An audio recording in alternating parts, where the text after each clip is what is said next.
Hello everyone, welcome back to our channel. क्या हालचाल guys आप सब लोगों का। I hope you are all doing wonderfully well. Guys, इस वीडियो में मैं आप लोगों के साथ लाया हूं अपने सीए फाउंडेशन के पेपर नंबर 2 बिजनेस लॉस का fast track exam oriented batch.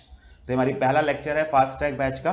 तो आज इसके अंदर हम बात करने जा रहे हैं कि हम अपने paper number 2 of CA foundation का किस तरह से फास्ट ट्रैक बैच के अंदर कोर्स पूरा करेंगे।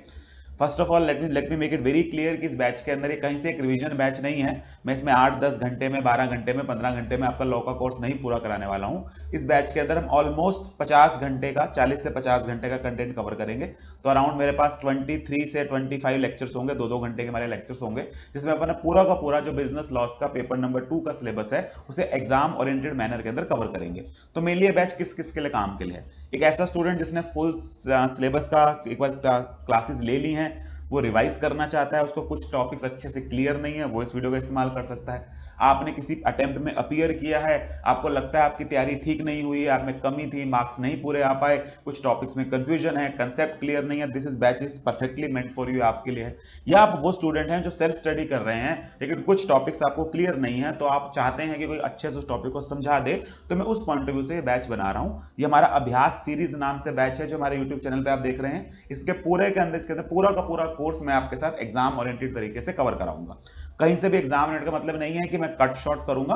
हाँ, बस वो है कि हम राइटिंग वगैरह नहीं करेंगे, नोटिंग वगैरह नहीं करेंगे, वो मैं आपको बना बनाया दिखा दूंगा, आप उसको नोट डाउन अपने आप पोस्ट करके कर लेंगे। तो बस वहां तक कट शॉर्ट हुआ है कि हमने कट जो राइटिंग रूटिंग वाला पार्ट है वो कम कर दिया है। सारा कुछ मैं चार्ट से, बुक से ही कवर कराऊंगा टू दैट एक्सटेंड, इसलिए हमारा थोड़ा टाइम कम लग रहा है। Otherwise it is as good as a full batch. मैंने काफी अच्छे से इसके अंदर कंसेप्ट पूरा का पूरा क्लियर किया हुआ है, तो you can very easily rely on it और सारा का सारा सिलेबस हम कवर करेंगे। तो बीइंग द फर्स्ट क्लास, पहले आज हम एक ये बात कवर कर लेते हैं कि किस सीक्वेंस में चलेंगे, कैसे कवर करेंगे, लॉ के पेपर में क्या क्या हमारा एम रहेगा सीखना, कैसे कैसे पेपर पास करने की हम तैयारी करेंगे, and then we will start with our first aid से स्टार्ट करेंगे। तो पहले बिल्कुल स्टार्टिंग का एक बार थोड़ा सा मैं इंट्रोडक्शन ले लेता हूं आपके साथ।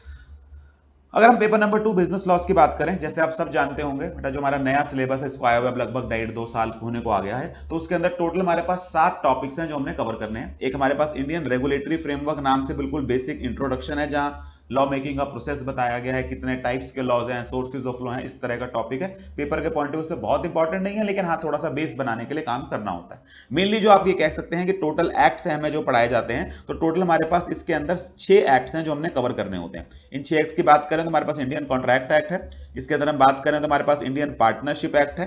एक मिनट रुक जाइए। हाँ, तो हमारे पास इंडियन कॉन्ट्रैक्ट एक्ट है, इंडियन पार्टनरशिप एक्ट है, सेल्स ऑफ गुड्स एक्ट है, नेगोशिएबल इंस्ट्रूमेंट एक्ट है, कंपनीज एक्ट है, लिमिटेड लायबिलिटी पार्टनरशिप एक्ट है। तो ब्रॉडली ये हमारे पास 6 एक्ट्स हैं जो हमने कवर करने हैं। एक सारा साथ में हमारा इंट्रोडक्शन वाला टॉपिक हो गया। टोटल 7 टॉपिक्स हैं जिसके अंदर हम कवर करने बैठे हैं। सिलेबस ज्यादातर बच्चों को क्लियर होगा ही होगा। फिर दूसरा अगर मैं बात करूं तो एग्जाम पैटर्न, आई होप ज्यादातर बच्चों को एग्जाम पैटर्न भी क्लियर होगा। कोई शायद पहली बार एग्जाम में अपियर हो रहा है तो शायद आपको ना पता हो, अदरवाइज ज्यादातर स्टूडेंट्स को पेपर का पैटर्न क्लियर होता है कि टोटल हम बात करें तो 20-20 मार्क्स के 6 क्वेश्चन आते हैं पेपर के अंदर। पहला क्वेश्चन कंपल्सरी रहता है, बाकी बचे हुए कोई भी 5 क्वेश्चन, बाकी बचे हुए 5 क्वेश्चन में से कोई भी 4 क्वेश्चन आपको कवर करने होते हैं, तो एक ओवरऑल चॉइस होती है। फिर जब आप 20 की बात करते हैं, 20 में हर क्वेश्चन का जो डिमार्केशन है वो 776 का होता है। तो 3 क्वेश्चन होते हैं 776 के, सब में कॉमन रहते हैं। आजकल का जो लेटेस्ट पैटर्न देखें आप, उसमें 776 के क्वेश्चन कम आकर ये 7 वाला 4-3 का हो जाता है और 6 वाला 3-3 का हो जाता है। तो नंबर ऑफ क्वेश्चन इंक्रीज, तो आपका पेपर का जो लेंथ है वो अच्छा खासा लंबा हो जाता है। हाँ, ये भी अगर आप देखेंगे तो बेटा हर पेपर के अंदर जो आपका हर क्वेश्चन का फिक्स्ड ये कह लीजिए पार्ट है, पार्ट ए बी सी, ये एक पर्टिकुलर एक्ट से ही आता है। तो ये मैंने आपके सामने पूरी टेबल बना दी है। आप में से कुछ लोग चाहें तो इसको, अगर आपके पास नहीं है तो इसका स्क्रीनशॉट ले सकते हैं, आप इसको अपने पास सेव करके रख सकते हैं। तो अगर हम बात करें तो क्वेश्चन 1 में कॉन्ट्रैक्ट, कंपनी, पार्टनरशिप, ऐसी सेल, कंपनी, एलएलपी, इस तरह से हमारे पास आते हैं। तो इससे आपको एक अंदाजा लग जाएगा कि किस क्वेश्चन में कौन सा पार्ट कहां से आता है। तो अगर 7 का क्वेश्चन है वो 4-3 का भी हो जाएगा, तो 4-3 एक ही एक्ट से आएगा। अगर मैंने सेल्स लिखा हुआ है तो ये सेल्स से आएगा। हाँ, बस 4 और 3 का हो सकता है। सामने मैंने ये भी मेंशन कर दिया है कि कौन सा क्वेश्चन केस स्टडी होता है और कौन सा थ्योरी होता है। तो ये हमारा प्रॉपर पैटर्न है 776 के हिसाब से। लास्ट क्वेश्चन जो आता है 6th क्वेश्चन, उसमें बेटा एक इंटरनल चॉइस भी आती है। तो क्वेश्चन बी होता है, उसके अंदर 6 के साथ एक 6 का चॉइस होता है। ये हमेशा कॉन्ट्रैक्ट एक्ट से ही होता है और एक थ्योरी क्वेश्चन होता है। तो टोटल अगर पेपर की बात करें तो 126 मार्क्स का पेपर आ रहा है, जिसमें से 26 मार्क्स आप ऑप्शन में निकालकर 100 मार्क्स का अटेम्प्ट करते हैं। इसके बेसिस के ऊपर अगर मैं एक्ट वाइज वेटेज निकाल दूं तो ये आपके सामने एक्ट वाइज वेटेज है 120 के हिसाब से। कंपनी एक्ट के अंदर 21 मार्क्स का पेपर है, इंडियन पार्टनरशिप एक्ट से 20 है, सेल्स ऑफ गुड्स एक्ट से 21 है, नेगोशिएबल इंस्ट्रूमेंट एक्ट से 14 मार्क्स है, इंडियन कॉन्ट्रैक्ट एक्ट से 32 है, लिमिटेड लायबिलिटी पार्टनरशिप से 6 है, इंडियन रेगुलेटरी फ्रेमवर्क से भी 6 आए। तो इनमें से तो 2 फिक्स क्वेश्चन है, अगर आप पैटर्न में देखेंगे तो दोनों में एक एक क्वेश्चन 6 मार्क्स का आता है। तो ये काफी स्कोरिंग पोर्शन है। 2 का सी पार्ट एलएलपी होता है और 4 का सी पार्ट जो आपके पास है इंडियन रेगुलेटरी फ्रेमवर्क होता है। अक्सर ये भी हमने देखा है 3 के नहीं आते, ज्यादातर ये 6 मार्क्स का ही आता है क्वेश्चन और थ्योरी क्वेश्चन होता है। तो काफी स्कोरिंग है, बड़े अच्छे से हम क्लास के अंदर इसको आज कवर कर लेंगे, इसको आने वाले क्लासेस में कवर करेंगे। तो 120 मार्क्स है। इसका अगर मैं वेटेज की बात करूं, डिमार्केशन की बात करूं केस स्टडी और थ्योरी के अंदर, तो आपका ऑलमोस्ट 47% पेपर जो है वो केस स्टडी है 56 मार्क्स का, और 53% पेपर ऑलमोस्ट आपका 64 मार्क्स का पेपर जो है वो आपका थ्योरी पेपर आता है। तो ऑलमोस्ट 50-50 है। तो 60-60 होने के जगह 656 का आपका केस स्टडी है और 64 का आपका थ्योरी का पेपर इसके अंदर रहता है। तो ये भी आप चाहें तो पॉज करके ये वाली जो स्क्रीनशॉट है ये अपने पास आप रख सकते हैं। वैसे हर क्लास के अंदर में आने वाले जितने भी चैप्टर्स हैं सबके स्टार्टिंग में आपको ये दिखाता रहूंगा, तो आप साथ साथ नोट डाउन कर सकते हैं। और लास्ट हम पढ़ेंगे कैसे, बेटा पढ़ने की बात करें तो हम टोटल अगर बात करेंगे 3 मेजर चीजें हैं जहां से हम फास्ट ट्रैक क्लासेस कवर करेंगे। एक तो आपकी मेन बुक है, जो आपका जो इंस्टीट्यूट का मटेरियल है, मैं कोई खुद अपनी बुक नहीं बता रहा, इंस्टीट्यूट का जो आपका आईसीआई का मटेरियल है that is the main book, उससे बाहर कभी कुछ नहीं आता है, तो वो आपकी मेन बुक होनी चाहिए। उसके बाद मेरी तरफ से आपको 2 किताबें मिली हुई हैं, जितने स्टूडेंट्स भी फास्ट ट्रैक बैच को अटेंड कर रहे हैं या अगर आप यूट्यूब पे इसको देख रहे हैं तो यूट्यूब के लिए मैंने ये चार्ट बुक और ये क्वेश्चन बैंक अपनी app CA knowledge portal, CA knowledge portal हमारी ऐप का नाम है, उस ऐप के ऊपर इसके अंदर जो फ्री स्टडी मटेरियल का सेक्शन है वहां पर आपको आसानी से दोनों के दोनों ही मिल जाएंगे। तो चार्ट बुक कवर करेंगे हम क्लास में, क्वेश्चन बैंक हम क्लास के अंदर कवर करेंगे। तो वहां से आपको चार्ट बुक में पर्पस ये है कि सारा का सारा सिलेबस मैंने कलरफुल चार्ट्स में, इस तरह के कलरफुल चार्ट्स हैं इसके अंदर लगाया हुआ है। तो ये हमारे लगभग 85 चार्ट्स हैं जिसके अंदर हमने पूरा का पूरा कोर्स इसके अंदर कवर किया हुआ है डिटेल के अंदर। ऐसा नहीं है कि मैंने ऊपर ऊपर सिर्फ पॉइंट लिख दिए हैं, सिर्फ हेडिंग बच्चा बाकी ये खुद लिख लेगा, पूरा इन डिटेल। तो भाई जैसे जैसे क्लासेस में अटेंड करेंगे आपको समझ आएगा, मोर देन सफिशिएंट है ये पूरा का पूरा सिलेबस को कवर करने के लिए। तो इसके अंदर एक तो ये है, दूसरा इसके साथ मेरे पास आपका बताऊं तो एक क्वेश्चन बैंक है जहां मैंने टॉपिक वाइज जितने क्वेश्चन आए हैं सारे के सारे लगा रखे हैं। तो वो क्वेश्चंस भी हम साथ साथ इस फास्ट ट्रैक बैच के अंदर कवर करते रहेंगे।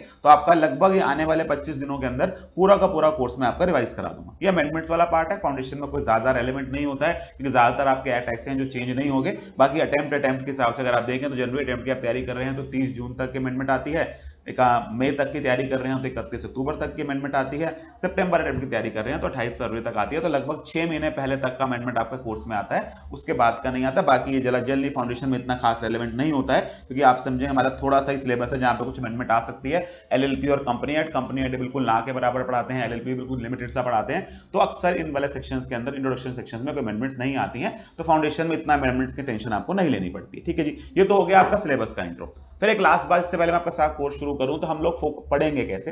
बेटा लॉ का एग्जाम क्लियर करने के लिए मेनली आपको 3 बातों पे फोकस रखना पड़ता है। नंबर 1, आपका सिलेबस का कवरेज 100% होना चाहिए। तो जनरली मैं जिन स्टूडेंट से उनसे स्टूडेंट से बात कर रहा हूं जिनका पेपर क्लियर नहीं हुआ है, आप में से ज्यादातर बच्चों की अगर मैं प्रॉब्लम बताऊं तो बेटा पेपर ना क्लियर होने का ना 3 मेन रीजन है।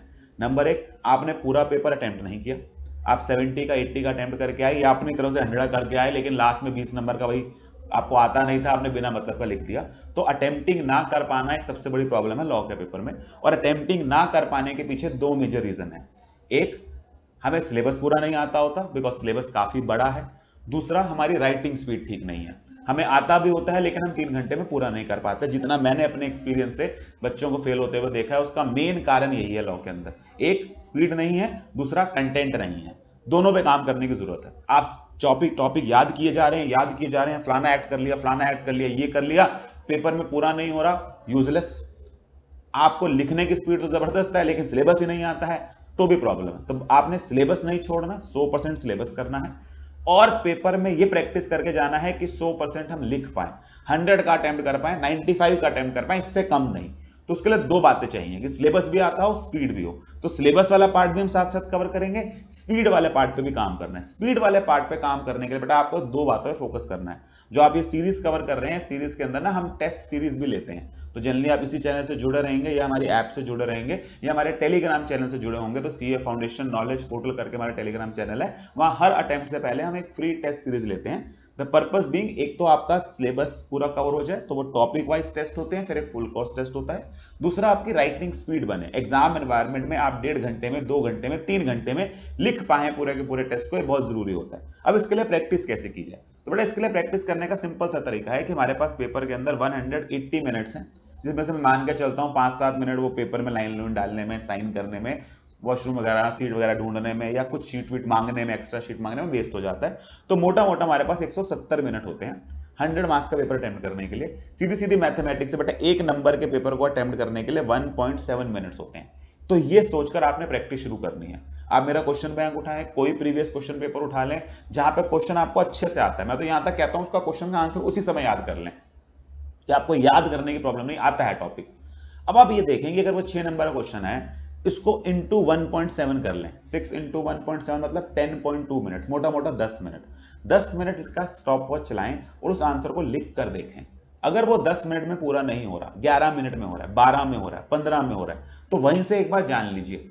अगर आपसे एक 6 मिनट का क्वेश्चन 10 मिनट में पूरा, 6 मिनट 6 मार्क्स का क्वेश्चन 10 मिनट में पूरा नहीं हो रहा, 13 में पूरा हो रहा है, 15 में पूरा हो रहा है, तो इसका सीधा सीधी कहानी क्या है कि आप किसी और क्वेश्चन के टाइम को इस पर खर्च कर रहे हैं, पेपर पूरा नहीं हो सकता। तो आपको घर बैठ के यही प्रैक्टिस करनी है।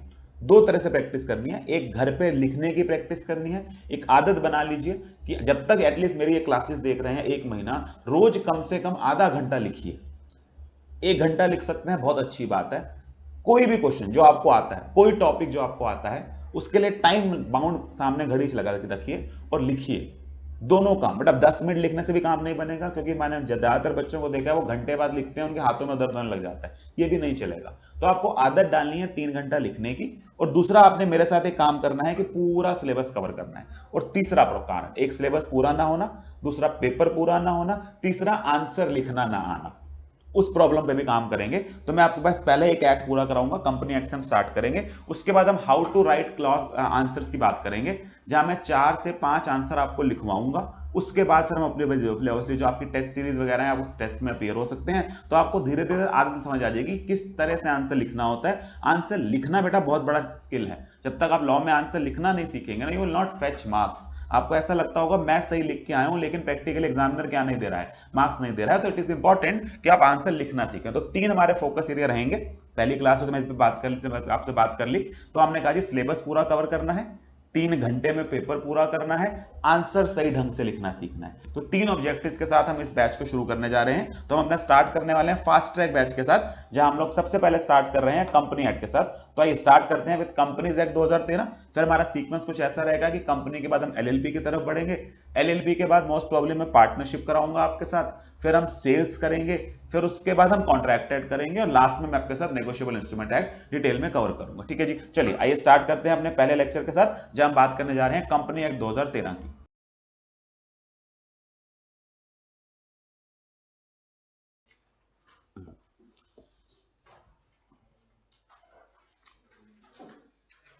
चार्ट से कराऊंगा बेटा, जिनके पास चार्ट्स नहीं है वो एक बार बाहर से देख लीजिएगा, मिल जाएंगे आपको। बाकी जो मेरे पुराने स्टूडेंट्स हैं सबके पास चार्ट बुक होगी आपकी।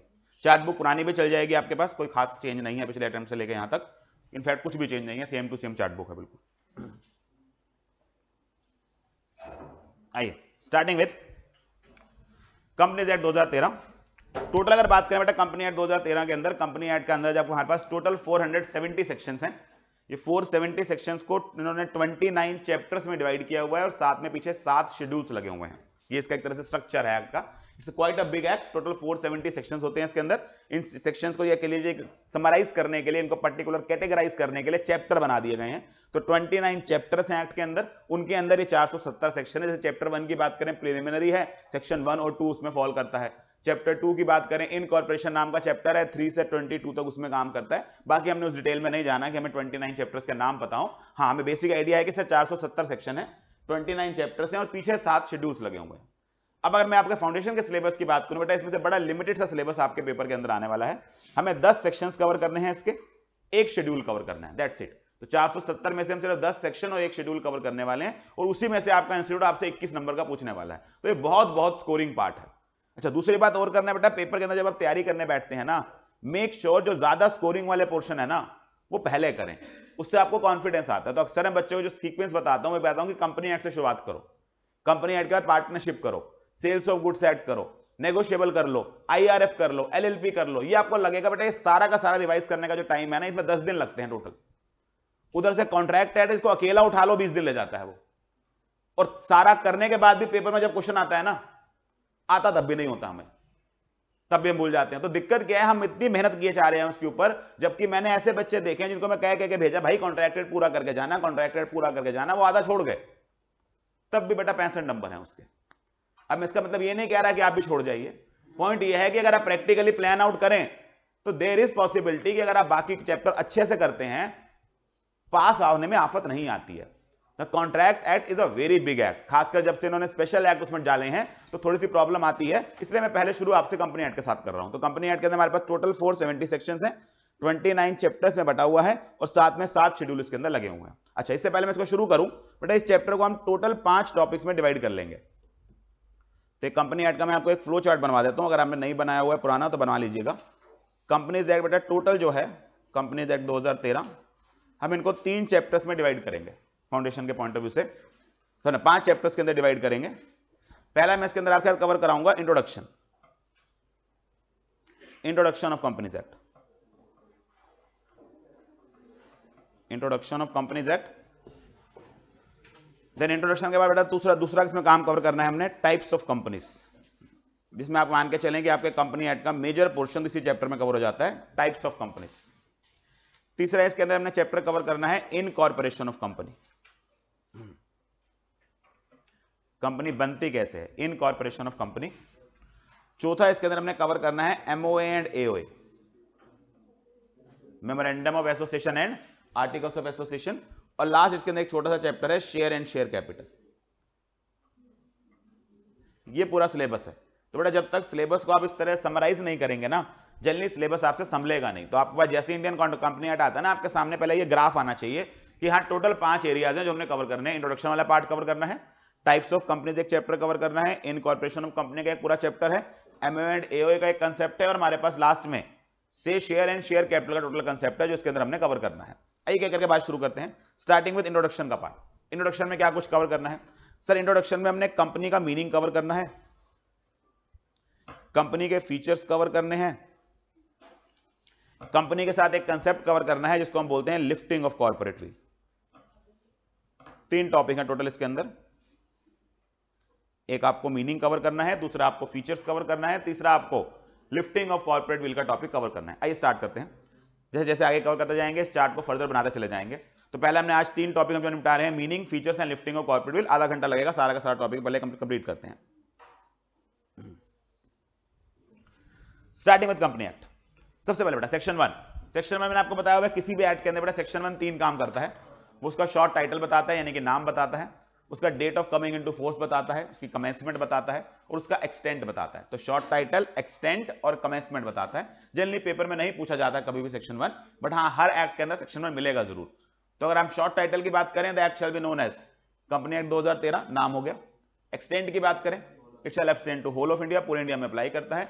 कमेंसमेंट की बात करें, सर मैंने आपको यहां भी बताया बेटा एक्ट के अंदर ना आजकल कमेंस कराने के 2 तरीके हैं। या तो एक्ट के अंदर क्या मिलती है, कमेंसमेंट की डेट मिलती है एग्जैक्टली। जैसे अगर हम बात करें बेटा कमेंसमेंट ऑफ एक्ट की, तो कमेंसमेंट ऑफ एक्ट आपको सेक्शन 1 में मिलेगा हमेशा। सेक्शन 1 के अंदर एक कमेंसमेंट 2 तरीके से बताई गई होगी, या तो कोई स्पेसिफिक डेट बताई गई होगी। जैसे अगर मैं बात करूं इंडियन कॉन्ट्रैक्ट एक्ट में बेटा स्पेसिफिक डेट लिखी हुई है, सेल्स ऑफ गुड्स एक्ट में स्पेसिफिक डेट मिलेगी, पार्टनरशिप एक्ट में स्पेसिफिक डेट मिलेगी। लेकिन जितने ऑफ लेटेस्ट एक्ट देखोगे ना, LLP देखोगे, कंपनी एक्ट देखोगे, फाइनल में जाके बेटा इंटर में जाके बेटा आगे और बाकी एक्ट देखोगे, सब में इन्होंने डेट नहीं डाली हुई। इन्होंने लिखा it shall come into force on such date as central government shall notify. It shall come into force on such date as central government shall notify. तो पार्लियामेंट ताकत किसको दे रही है? सेंट्रल गवर्नमेंट को, कि आप बता लेना जब आपकी तैयारी हो जाएगी, आप एक डेट ले आना, उस डेट से ये एक्ट क्या हो जाएगा, अप्लाई हो जाएगा। अच्छा, ये डेट लाई कैसे जाती है? सेंट्रल गवर्नमेंट एक ऑफिशियल गैजेट नाम की किताब मेंटेन करती है, उस ऑफिशियल गैजेट किताब के अंदर क्या कर दिया जाता है, नोटिफाई कर दिया जाता है। तो बेसिक नॉलेज के लिए बता रहा हूं, वैसे एग्जाम के पॉइंट ऑफ व्यू से कुछ नहीं आता है पेपर के अंदर। तो कमिंग बैक टू बेटा section 1, not very important from exams point of view, basic बातें हमने कवर करी।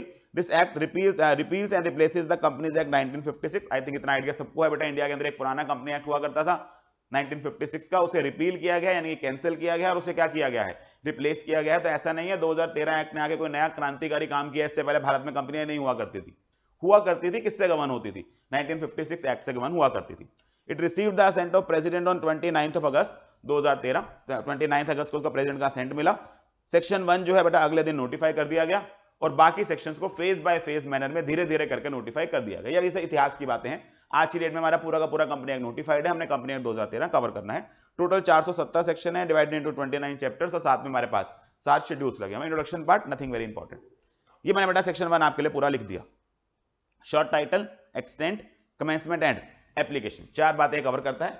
Short title, extent, commencement and application. Short title की बात करें तो act shall be called the company act 2013। Extent की बात करें, it shall extend to whole of India. Commencement की बात करें, this section shall come into force at once and the remaining provisions of this act shall come into force on such date as central government may by notification in official gazette appoint and different dates may be appointed for different provisions। क्या मतलब निकला इसका?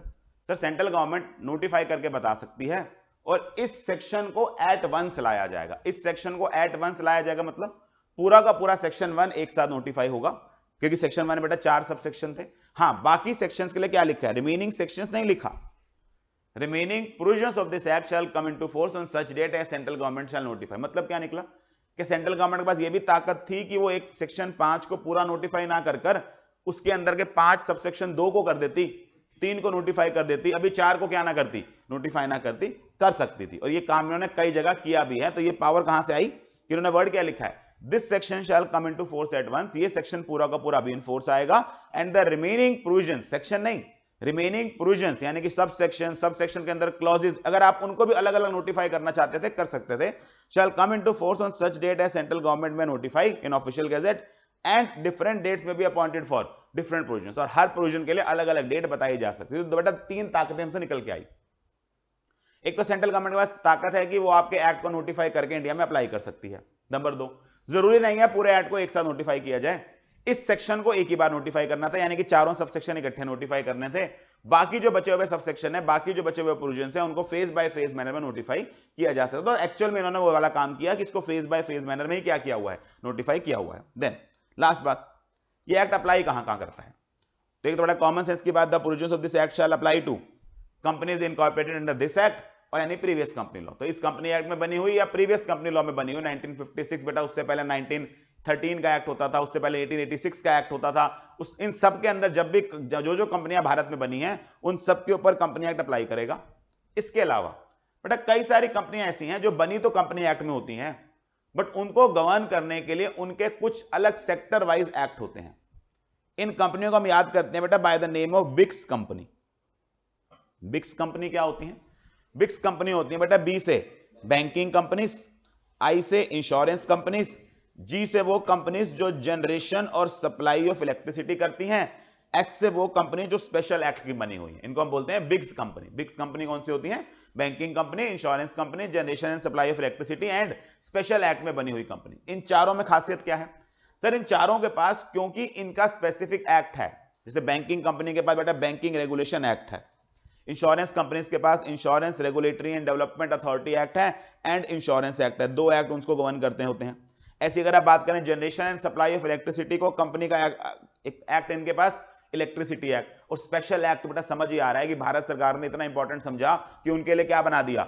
अलग से act. जैसे state bank of India के पास बेटा अपना एक्ट है, तो कोई स्पेशल एक्ट में बनी अगर कंपनी है तो इन सब के लिए कंपनी एक्ट लगेगा, लेकिन तब तक लगेगा जब तक इनके स्पेसिफिक एक्ट के खिलाफ नहीं जाता। क्योंकि बेटा उनके स्पेसिफिक एक्ट को इज्जत देनी है तो वो स्पेसिफिक एक्ट लगते रहेंगे। बट अगर उनमें कोई कमी रह गई, किसी चीज के बारे में वो नहीं बताते, मान लीजिए बेटा कोई स्पेशल एक्ट है, वो ये नहीं बताता कि पब्लिक इशू कैसे लाएगी कंपनी, तो वो आके, क्योंकि कंपनी है, आप किसकी मदद मांग सकते हैं? कंपनी एक्ट की मदद मांग सकते हैं। तो इस भाषा को लिखते कैसे हैं देखें। The provisions of this act shall apply to insurance companies. आगे क्या लिखा है? Except in so far as the said provisions are inconsistent with the provisions of Insurance Act and Insurance Regulatory and Development Authority Act। तो ये apply करेगा except in so far as, मतलब जहां तक ये inconsistent नहीं है किसके साथ? Insurance company. एक्सेप्ट मतलब नहीं है, except in so far as जहां तक ये said provisions inconsistent है किसके साथ? इंश्योरेंस के साथ। तो लाइन समझें, ये provisions of the act insurance company पे अप्लाई करेगा, एक्सेप्ट कब नहीं? इन सो फार एज ये किससे इनकंसिस्टेंट है? इंश्योरेंस एक्ट से या इंश्योरेंस रेगुलेटरी डेवलपमेंट एक्ट से। ऐसी बेटा बैंकिंग कंपनी पे अप्लाई करेगा, except in so far as ये इनकंसिस्टेंट है किसके साथ? बैंकिंग रेगुलेशन एक्ट के साथ। Generation and supply of electricity पे अप्लाई करेगा, एक्सेप्ट इन सो फार ये इनकंसिस्टेंट है इलेक्ट्रिसिटी एक्ट के साथ, and any other company governed by special act पर अप्लाई करेगा, except in so far as inconsistent with the provisions of special act. तुम्हारे पास 5 बातें हो गई। सर कंपनियों पर तो अप्लाई करेगा ही करेगा, बिग्स कंपनीज पे अप्लाई करेगा, और लास्ट में सर किसी भी और बॉडी कॉर्पोरेट जो किसी भी कानून में बनी हुई है उस पर अप्लाई करेगा, प्रोवाइडेड सेंट्रल गवर्नमेंट इसके लिए क्या ला दे, एक नोटिफिकेशन ला दे। तो बेटा बॉडी कॉर्पोरेट होती क्या है? बॉडी कॉर्पोरेट कोई भी एंटिटी होती है जो किसी कानून में बनती है। तो company yes is a body corporate, but company जैसी और कई क्या होती हैं? बॉडी कॉर्पोरेट होती हैं। जैसे एलएलपी भी क्या ही है, एक बॉडी कॉर्पोरेट ही होती है, वो भी किसी कानून के तहत क्या की गई है, बनाई गई है। इंडिया के बाहर आप इनकॉर्पोरेट हुए हो तो आप कंपनी भले ना हो, लेकिन हम आपको क्या ही मानते हैं? Body corporate. तो body corporate term is a very wide term. Body corporate means body corporate, corporate मतलब होता है जिसको इनकॉर्पोरेट किया गया है। तो कोई भी ऐसी बॉडी जिसे क्या किया गया है, इनकॉर्पोरेट, यानी कि सिंपल भाषा में बेटा किसी कानून के तहत उसको जन्म दिया गया है, उन सबको क्या नाम दे दिया जाता है? Body corporate. तो लास्ट बात वो क्या लिख रहा है, कोई भी बॉडी कॉर्पोरेट जो किसी भी कानून में बनी हो, अगर उसको सेंट्रल गवर्नमेंट बाय नोटिफिकेशन क्या कर दे, उनके ऊपर कंपनी एक्ट अप्लाई कर दे, तो कंपनी एक्ट उनके ऊपर भी अप्लाई हो सकता है। यहां बेटा जनरली हम एग्जांपल देते हैं एनएचएआई का, national highway authority of India, food corporation of India, FCI, ये कुछ एग्जांपल्स है जहां पर इस पॉइंट के तहत क्या किया गया है, उन्हें उनको दीज आर एक्ट्स में इनकॉर्पोरेट हुई हुई स्पेशल बॉडीज, लेकिन इनके ऊपर कंपनी एक्ट क्या कर दिया गया है, अप्लाई कर दिया गया है by notification of central government. तुम्हारे पास टोटल फिर क्या क्या कहानी आई? सर ये कंपनी एक्ट आपका 6 जगहों पे अप्लाई करता है। एक, वो कंपनीज पे जो इनकॉर्पोरेटेड है अंडर दिस एक्ट और प्रीवियस कंपनी लॉ। बिग्स कंपनीज के ऊपर banking, insurance, generation and supply of electricity and special act में बनी हुई कंपनियां, प्रोवाइडेड के स्पेसिफिक एक्ट के साथ ही इनकंसिस्टेंट नहीं है। और लास्ट हमने इसके अंदर बात करी थी सर, इसके अंदर ही अप्लाई करता है उन बॉडी कॉर्पोरेट्स के ऊपर जिनके ऊपर सेंट्रल गवर्नमेंट ने नोटिफाई कर इनको अप्लाई किया हुआ है। ठीक है जी बेटा, ये पूरा कंसेप्ट है हमारे पास किसका? सेक्शन 1 का। तो सेक्शन 1 की अगर हम बात करेंगे, 4 बातें इसके अंदर हैं, 4 सबसेक्शन है। एक हमारे पास बात की है शॉर्ट टाइटल की, दूसरी हमने बात करी है एक्सटेंट की, तीसरी हमने बात करी है कमेंसमेंट की, चौथी हमने बात करी है एप्लीकेशन की। Done with section 1। Coming to section 2। Section 2 की बात करें बेटा, section 2 just like any other act company act के अंदर डेफिनेशंस देता है। बहुत सारी डेफिनेशंस है, अराउंड 95 डेफिनेशंस के अंदर दी गई हैं, ऑब्वियसली सारी हमने नहीं करनी होती हैं। हम वो वाले डेफिनेशंस उठाएंगे जो हमारे सिलेबस के अंदर रेलेवेंट है। तो सबसे पहले डेफिनेशन बेटा इसके अंदर हम उठा रहे हैं कंपनी की। कंपनी कहां डिफाइन किया गया है?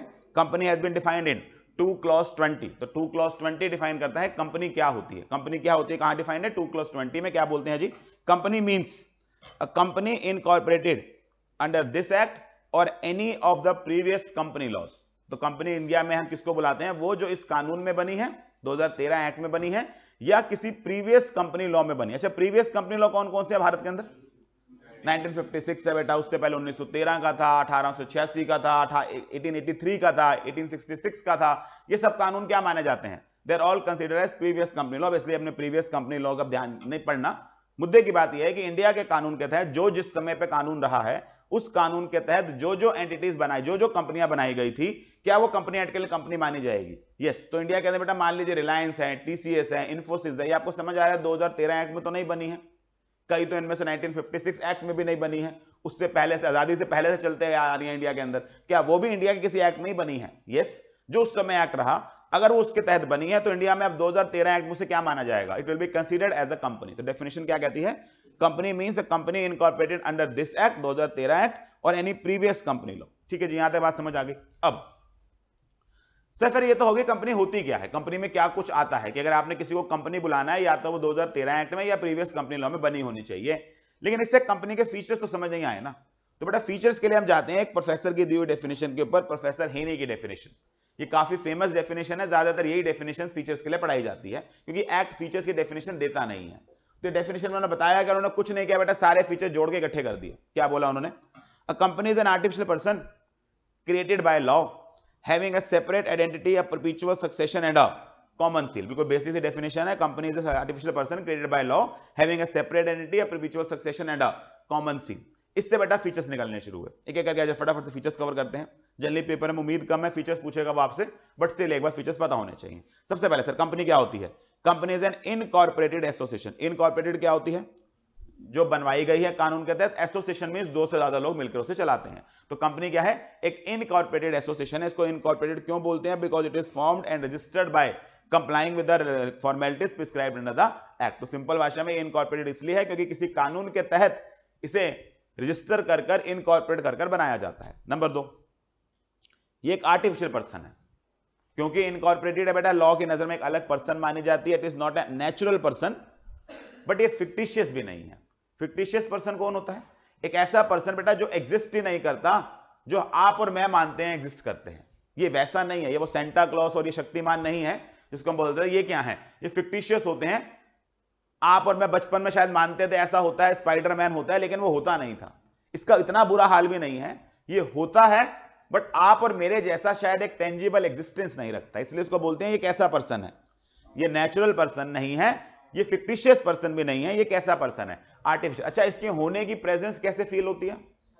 सर, इसके ना कई सारे अधिकार दिखते हैं। ये अपने नाम पे प्रॉपर्टी ऑन करता है, अपने नाम के बैंक अकाउंट खुलवाता है, अपने नाम के कॉन्ट्रैक्ट एंटर करता है, अपने एम्प्लॉइज रखता है, लोग इसे सूट फाइल कर रहे होते हैं, ये लोगों को सूट फाइल कर रहा होता है। तो इसका होने का, अस्तित्व होने का, प्रेजेंस होने का एक तरह से कहते हैं एविडेंस दिखता है। आपको समझ आता है रिलायंस नाम की कोई चीज है भारत में, जिसके इतने सारे एम्प्लॉइज हैं, जिसको कभी वो निकाल रहा है, कोई नए प्रोजेक्ट शुरू कर रहा है, लेकिन शायद आपकी और मेरी जैसी फिजिकल एग्जिस्टेंस नहीं है, इसलिए इसको क्या बोलते हैं? It is an artificial person. तो not a natural person but not a fictitious person also. A company exist only in the eyes of law. It can own property, have banking account, raise loans, incur liabilities and enter into different contracts. It can also sue others and be sued in its own name. ठीक है जी। Then तीसरी बात, इससे बेटा निकल के बात आती है इसकी क्या होती है? Separate legal entity. ना केवल एक सेपरेट पर्सन होता है, ये कह लीजिए आर्टिफिशियल पर्सन होता है, जो लोग इसको बना रहे होते हैं उससे अलग पहचान रखता है। इन अदर वर्ड्स, उन लोगों के एग्जिस्टेंस पर, उन लोगों के रहने पर, ना रहने पर, उनके एक्ट से, उनके डिसीजन से, उनके कारनामों से आपकी कंपनी क्या नहीं होती है? बाउंड नहीं होती है। लॉ की नजर में ये अलग पर्सन माना जाता है। इसको जनरली जैसे बोला जाता है बेटा, अगर 5 लोग मिलकर एक कंपनी बनाते हैं ना, तो लॉ की नजर में वो 5 लोग अलग होते हैं, और कंपनी एक छठी क्या होती है? अलग पर्सन होती है, जो उनसे सेपरेट एग्जिस्टेंस रखती है। इसको नाम देते हैं सेपरेट लीगल एंटिटी का कंसेप्ट।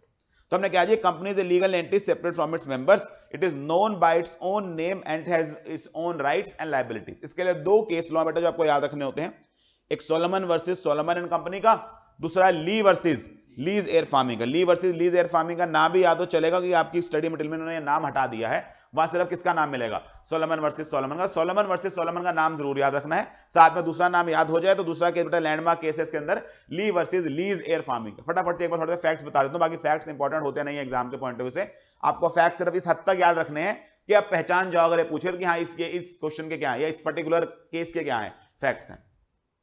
सोलोमन वर्सेस सोलोमन के फैक्ट्स थे क्या बेटा? सोलोमन वर्सेस सोलोमन में एक सोलोमन नाम का व्यक्ति था, इंडिविजुअल। ये एक बूट मैन्युफैक्चरिंग का बिजनेस करता था, जूते बनाता था, सोल प्रोप्राइटरशिप बिजनेस में। और इसने सारा का सारा बिजनेस, एक कंपनी बनाई सोलोमन एंड कंपनी, जहां पर खुद मेजर शेयर होल्डर बना और अपने 6 फैमिली मेंबर्स को एक एक शेयर देकर उनको भी मेंबर बना लिया। इसलिए किया क्योंकि अगर अभी आप आगे पढ़ेंगे, कंपनी बनाने के लिए, एक पब्लिक कंपनी बनाने के लिए 7 लोग चाहिए होते थे, तो खुद तो मेजर शेयर होल्डर बना ही बना, एक एक शेयर किसको दे दिया? फैमिली मेंबर्स को। जैसे ये सोलोमन एंड कंपनी बन गई, इस सोलोमन एंड कंपनी ने सोलोमन से उसका सारा बिजनेस खरीद लिया। तो सोलोमन ने अपना सारा बिजनेस उसको बेच दिया, सोलोमन एंड कंपनी को। और क्योंकि इसने सारा बिजनेस सोलोमन एंड कंपनी को बेचा, सोलोमन एंड कंपनी ने इस सोलोमन को इस बिजनेस के बदले, इसकी कंसिडरेशन के रूप में, इसके पैसों के रूप में बहुत कुछ प्रोवाइड किया। वो बहुत कुछ में बेटा, कुछ इक्विटी शेयर्स थे, कुछ कैश था और कुछ सिक्योर्ड डिबेंचर्स थे। तो मान लीजिए एग्जैक्ट फिगर बताऊं तो लगभग 38,000 पाउंड की बेटा ये कंसिडरेशन बनी थी जब उन्होंने ट्रांसफर करी, जिसमें से काफी सारे शेयर्स दे दिए गए, कुछ कैश दे दिए गए और कुछ क्या दे दिया गए? डिबेंचर दे दिए गए आपके सोलोमन को। तो ठीक है बेटा, सोलोमन सब कुछ लेकर बैठा है, कंपनी चल रही है। कंपनी ने धीरे धीरे बेटा बिजनेस करना शुरू किया, और एक दिन आखिरी ऐसा आया जहां ना कंपनी की, जिसे कहते हैं हालत, फाइनेंशियल सिचुएशन बहुत बुरी हो गई, रिसेशन आ गया वहां पर, और ये कंपनी डिसोल्यूशन में चली गई, लिक्विडेशन में चली गई, बंद हो रही थी। जब ये बंद होने लगी तो रियलाइज हुआ बेटा इसका इतना बुरा हाल था कि इस कंपनी के जो असेट थे वो लायबिलिटीज को पे करने के लिए कम थे। इनफैक्ट कम नहीं, बहुत कम थे।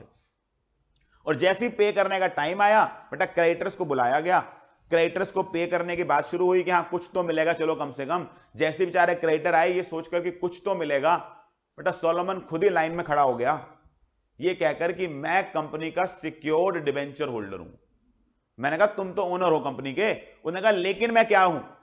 Secured debenture. मैंने कहां से आए सिक्योर्ड? उसने कहा जब वो पहले दिन आपको बिजनेस बेचा था ना, मुझे उस कंसिडरेशन में कुछ क्या मिले थे? डिबेंचर मिले थे, मैं उन डिबेंचर होल्डर के रूप में, मैं उस सिक्योर्ड डिबेंचर होल्डर के रूप में इन कंपनी के असेट्स में से पहला पैसा लेने का अधिकार रखता हूं। और बाकी बेटा शेयर, बाकी जो क्रेडिटर्स थे उन्होंने बहुत शोर मचाया, उन्होंने कहा ये क्या मजाक है यार, तुम ही कंपनी हो, तुम ही कंपनी क्या बन के बैठ रहे हो, सिक्योर्ड डिबेंचर ऐसा थोड़ा ना होता है, जो कंपनी का ओनर होता है वो कंपनी का क्रेडिटर थोड़ा ना हो सकता है। और ये मुद्दा पहुंचा बेटा कोर्ट के सामने, जब पूछा गया कि क्या ऐसा हो सकता है कि एक कंपनी के अंदर जो ऑलमोस्ट सोल ओनर है, अगर 10,000 शेयर हैं तो 9,994 94 शेयर इसके पास थे, क्योंकि बाकियों के पास सिर्फ क्या था, एक एक शेयर था। क्या ये व्यक्ति इतना अपने आप को कंपनी से अलग मान सकता है कि मैं ओनर तो हुई हूं लेकिन कंपनी का क्या हूं, क्रेडिटर भी हूं? और कोर्ट ने कहा हां मान सकता है। तो एक कंपनी के अंदर मेंबर और कंपनी में इतना दूर का रिश्ता होता है कि ये रिश्ता जरूरी नहीं है एक ही हो, मेंबर होने के साथ साथ कई बार इवन क्या हो सकता है, क्रेडिटर भी हो सकता है। और ये जजमेंट कहां से निकल के आई थी, सोलोमन वर्सेस सोलोमन से, जहां पहली बार सेपरेट लीगल एंटिटी का ना इंप्लीकेशन समझ आया कि सेपरेट लीगल एंटिटी में ये समझ आता है कि कंपनी अपने मेंबर के ऊपर डिपेंडेंट नहीं होती, उससे अलग पर्सन होती है। तो एक पर्सन के साथ बारे दो रिश्ते भी हो सकते हैं, मैं मेंबर वाला रिश्ता भी रख सकता हूं, क्रेडिटर वाला रिश्ता भी रख सकता हूं, और दोनों रिश्तों को अपने अपने अधिकार दिए जाते हैं। यहां से कंसेप्ट आया था बेटा सोलोमन वर्सेस सोलोमन का। ऐसी एक केस और आया बेटा ली वर्सेस ली एयर फार्मिंग का। ली वर्सेस ली एयर फार्मिंग में क्या था, नाम ही समझ आ रहा है बेटा, ये ली नाम के एक व्यक्ति थे, ये ली नाम के व्यक्ति ने अगेन एक बिल्कुल ऐसी कंपनी बनाई हुई थी ली एयर फार्मिंग लिमिटेड करके, जहां पर मेजर शेयर होल्डर ये थे और कुछ छोटे मोटे शेयर होल्डर को और काम बांटा, शेयर बांटे हुए थे। ली एयर फार्मिंग बेटा क्या करती थी, ये ना एरोप्लेन उड़ाती थी, हेलीकॉप्टर उड़ाती थी, और इसका नाम से समझ आ रहा है एयर फार्मिंग में मदद करती थी। एयर फार्मिंग क्या थी बेटा, वहां पर ना वो जो खेत वगैरह थे उनके ऊपर एरियल, ऊपर से जैसे कहते हैं ना हेलीकॉप्टर का यूज कर पेस्टिसाइड छिड़कने का काम किया करती थी। तो इस काम के लिए कंपनी बनी थी, इसका नाम क्या था, लीज एयर फार्मिंग। ऑब्वियसली जिन लोगों की एग्रीकल्चर का काम होता था उनको पैसे देते थे, ये अपने हेलीकॉप्टर के थ्रू उनके पर्टिकुलर फार्म के ऊपर क्या कर दिया करते थे, दवाई वगैरह का छिड़काव कर दिया करते थे। तो ये कंपनी चल रही थी, लीज के मेजर शेयर होल्डर थे, आज के केस में डायरेक्टर थे, कंपनी चला रहे थे। एक दिन बेटा ली के पास ना पायलट्स की कमी हो गई, और पायलट्स की कमी होने की वजह से ली, क्योंकि खुद भी ट्रेन्ड पायलट थे, वो खुद एक प्लेन उड़ाकर इस अपने काम के लिए चले गए, और बुरी किस्मत देखिए उसी दिन प्लेन क्रैश हो गया और ली की डेथ हो गई। और जब ली की वाइफ बेटा आके ली की जगह बैठी कंपनी के अंदर, उन्होंने आकर पॉलिसीज चेक करी, तो उन्होंने रियलाइज किया कि ली एयर फार्मिंग के अंदर एक पॉलिसी है कि कोई भी एम्प्लॉय अगर ऑन जॉब उसकी डेथ हो जाती है तो कंपनी उसको इंश्योरेंस के रूप में एक अमाउंट पे करती है। और ली की वाइफ ने बेटा, बिकॉज वो ली की लीगल रिप्रेजेंटेटिव थी और ली की डेथ हो गई थी प्लेन उड़ाते समय, उन्होंने कंपनी से कंपनसेशन मांगा कि मुझे वो इंश्योरेंस का पैसा चाहिए। और कंपनी ने ये कह के देने से मना कर दिया कि ये पैसा एम्प्लॉइज के लिए है, ली एम्प्लॉय थोड़ा ना था, ली तो कंपनी का ओनर था, ओनर थोड़े ना एम्प्लॉय होते हैं। और बेटा पहले केस में लड़ाई थी कि क्या एक ओनर क्रेडिटर हो सकता है, दूसरे केस में लड़ाई कहां पहुंच गई, क्या एक ओनर कंपनी का एम्प्लॉय भी हो सकता है। आज मेरा आंसर फिर वही आया होगा कि ये सेपरेट लीगल एंटिटी होती है, ओनर ये भी कर सकता है कि वही अपनी कंपनी का क्या है, एम्प्लॉय है। तो ली इस केस में जब प्लेन उड़ा रहे थे तो वो कंपनी के शेयर होल्डर के रूप में नहीं उड़ा रहे थे, कंपनी के डायरेक्टर के रूप में नहीं उड़ा रहे थे, वो वैसे उड़ा रहे थे जैसे हजारों पायलट उड़ाते हैं। तो उस समय उनके पास वही अधिकार थे जो किसके पास थे, एक एम्प्लॉय के पास होते हैं। इसलिए ली की जो वाइफ है उनके पास ये कंपनसेशन लेने का, ये इंश्योरेंस का पैसा लेने का अधिकार था। तो ये दो कहानियां बेटा आपको याद रखनी है, एक सोलोमन वर्सेस सोलोमन की, दूसरी किसकी, ली वर्सेस लीज एयर फार्मिंग की। ठीक है जी, इससे आपका सेपरेट लीगल एंटिटी का कांसेप्ट खत्म। देन बाकी बेटा इसी के कॉन्सिक्वेंस है, क्योंकि सेपरेट लीगल एंटिटी होती है हमारे पास, क्या होती है, परपीचुअल सक्सेशन होती है, मेंबर्स आए मेंबर जाएं, डेथ हो, इंसॉल्वेंसी हो, कंपनी के लाइफ के ऊपर कोई इंपैक्ट नहीं आता। मेंबर की लायबिलिटी लिमिटेड होती है, वेरी इंपॉर्टेंट बेटा, मेंबर की लायबिलिटी लिमिटेड होती है, कंपनी की लायबिलिटी नहीं। कंपनी की लायबिलिटी कैसी होती है, कंपनी की लायबिलिटी अनलिमिटेड होती है। तो कंपनी अगर अपना डेट नहीं पे करेगी उसके सारे के सारे असेट्स बिकवा दिए जाएंगे। कंपनी के मेंबर की लायबिलिटी क्या होती है, लिमिटेड होती है। अभी हम आगे बात करेंगे लिमिटेड कहां तक होती है। तो लिमिटेड दो तरह से हो सकती है, वो लिमिटेड बाय शेयर्स भी हो सकती है, लिमिटेड बाय गारंटी भी हो सकती है। वो आज अभी टाइप्स ऑफ कंपनी में कवर करते हैं। तो हमने कहा जी फिलहाल मेंबर की लायबिलिटी क्या होती है, एक लिमिटेड लायबिलिटी होती है। देन कंपनी के पास क्या होती है, कॉमन सील होती है, जरूरी है नहीं, ऑप्शनल होता है। सर कॉमन सील ना कंपनी का है क्या, कंपनी की कॉमन सील उसका एक ऑफिशियल सिग्नेचर है, उसके बिहाफ पर डॉक्यूमेंट साइन करने के लिए काम आता है। तो कंपनी के जब भी डॉक्यूमेंट, कोई एग्रीमेंट, कोई कॉन्ट्रैक्ट ऑथेंटिकेट करना होता है, उसके ऊपर वो क्या लगाती है, कॉमन सील लगाती है। लेकिन 2015 के अमेंडमेंट एक्ट के बाद, 2015 के अमेंडमेंट एक्ट के बाद आपका जो कॉमन सील का कंसेप्ट है, इसे क्या बना दिया गया है, इसे एक ऑप्शनल कंसेप्ट बना दिया गया है। और अगर आपके पास कॉमन सील नहीं है तो कोई लॉ का वायलेशन नहीं हो रहा, रखना चाहो रखो, ना रखना चाहो मत रखो, बट अगर नहीं है तो बेटा इस पे कई बार क्वेश्चन आया पेपर में, इसको साइन कौन करेगा फिर आपके डॉक्यूमेंट्स को? 2 डायरेक्टर्स और by 1 director and company secretary where a company has appointed a company secretary. तो तरीका क्या है, या तो 2 डायरेक्टर साइन करेंगे, या अगर कंपनी के पास सीएस है तो वो सीएस भी साइन करेगा, साथ में कौन साइन करेगा? कंपनी का एक डायरेक्टर साइन करेगा। अगर कॉमन सील नहीं है, कॉमन सील है तो कॉमन सील लगाइए, कोई दिक्कत नहीं है। देन नेक्स्ट हमने एक पॉइंट पढ़ा था इसके अंदर, ट्रांसफरेबिलिटी ऑफ शेयर्स। ये मैंने इसलिए पढ़ाया था बेटा क्योंकि सेक्शन 44 आपके सिलेबस में है, और 44 क्या लिखता है कि शेयर्स ऑफ द कंपनी क्या होते हैं? मूवेबल प्रॉपर्टी होते हैं, transferable in the manner provided in the articles. The share of the company are movable property transferable in the manner provided in the articles of the company. क्या समझ आता है? 3 बातें सर। नंबर 1, कंपनी के shares उठा लो, एक तो वो मूवेबल प्रॉपर्टी होते हैं, ये मूवेबल प्रॉपर्टी है, ये इमूवेबल प्रॉपर्टी है, ये ना सेल्स ऑफ गुड्स एक्ट में जाकर ज्यादा समझ आएगा, क्योंकि गुड्स की डेफिनेशन में लिखा हुआ है गुड्स क्या होती हैं? मूवेबल प्रॉपर्टी होती है। तो बेटा ये भी मूवेबल प्रॉपर्टी है, तो ये गुड्स की कैटेगरी में आता है, इस पे सेल्स ऑफ गुड्स एक्ट लगता है जब इसको बेचोगे, तो ये मूवेबल प्रॉपर्टी होती है। नंबर 2, हमेशा ट्रांसफरेबल होती है, बट आगे क्या लिखा है? इन the manner provided in the articles. In other words 3 बातें, मूवेबल है, ट्रांसफरेबल है, लेकिन ट्रांसफर का मैनर कौन बता सकता है? कंपनी का आर्टिकल बता सकता है। अब जो मैं ट्रांसफर का मैनर बेटा आर्टिकल में बताऊंगा, इसका मतलब यह है कि मैं उस मैनर को रेगुलेट कर सकता हूं। मैं ये बता सकता हूं इस प्राइस से नीचे नहीं बेचना, मैं ये बता सकता हूं हमें पहले ऑफर किए बिना बाहर नहीं बेचना, ये सब करिए, कोई दिक्कत नहीं है। लेकिन आप ये नहीं कह सकते कि आपके शेयर्स, आपके डिबेंचर ट्रांसफर होंगे ही नहीं, वो अलाउड नहीं है।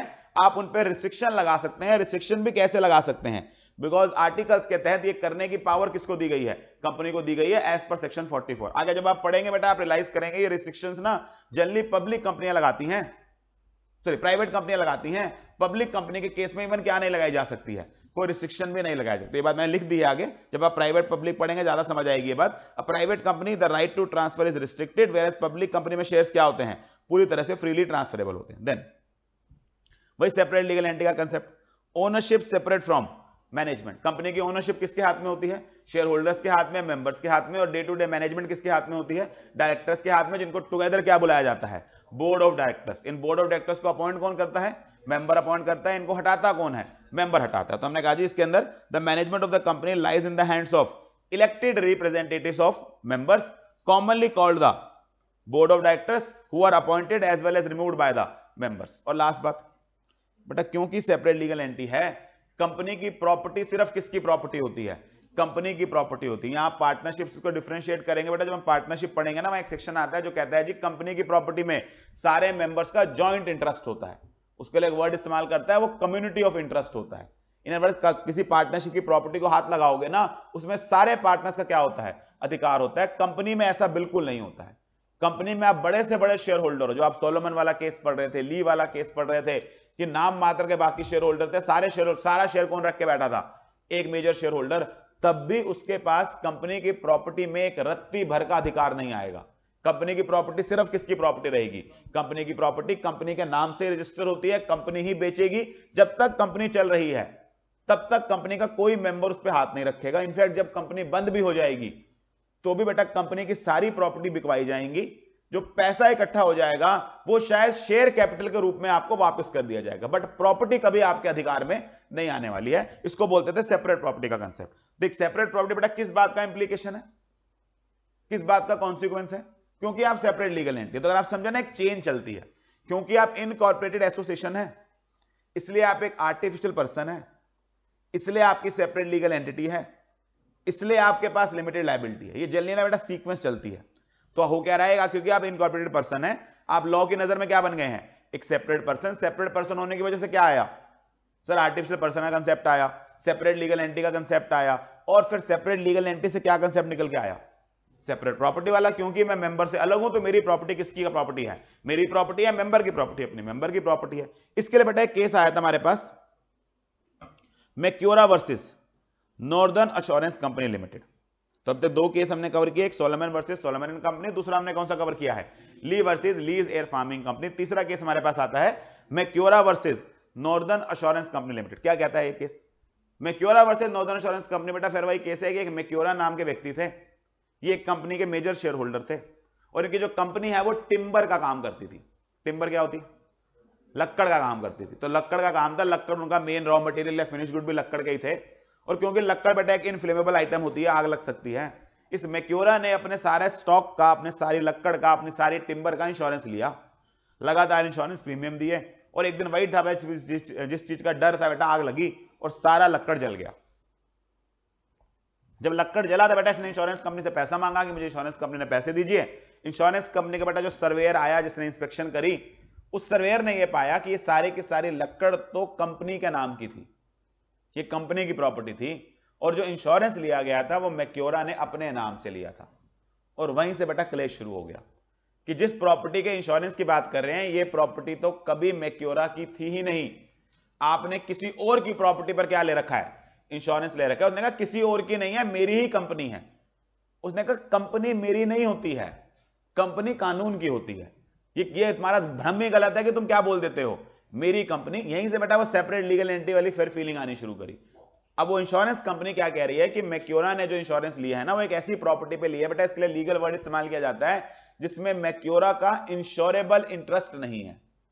इंश्योरेबल इंटरेस्ट क्या होता है बेटा, ये 7 प्रिंसिपल होते हैं इंश्योरेंस के, 11वीं क्लास में आपको पढ़ाया करते, तो उसमें एक प्रिंसिपल होता है कि जिस प्रॉपर्टी पे आप इंश्योरेंस ले रहे हो उसमें आपका क्या होना चाहिए, इंश्योरेबल इंटरेस्ट, यानी कि उसके होने से ना होने से आपको क्या होना चाहिए, नुकसान होना चाहिए। आपके पास सिंपल भाषा में उसमें ओनरशिप होनी चाहिए।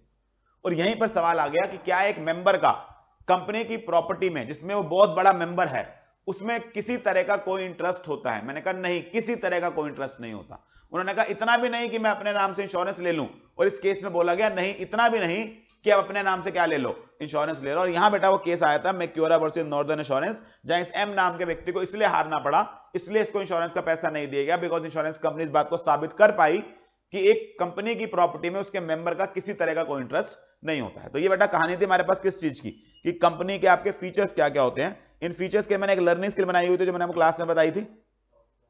अ company is a top class association, हम इसको एक लर्निंग स्किल से याद करते हैं। Company is a top class association, company is a top class association. क्या होता है बेटा top class association? Full form बनाए इसकी, टी से ट्रांसफरेबिलिटी ऑफ शेयर्स, टी से ट्रांसफरेबिलिटी ऑफ शेयर्स, ओ से हमारे पास आता है ownership separate from membership, ownership separate from management, ownership separate from management. P से परपेचुअल सक्सेशन, पी से हमारे पास आता है परपेचुअल सक्सेशन। सी से कॉमन सील, एल से लिमिटेड लायबिलिटी,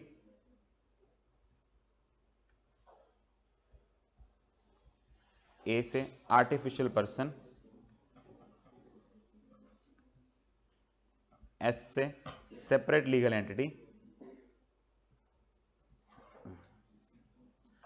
नेक्स्ट एस से सेपरेट प्रॉपर्टी,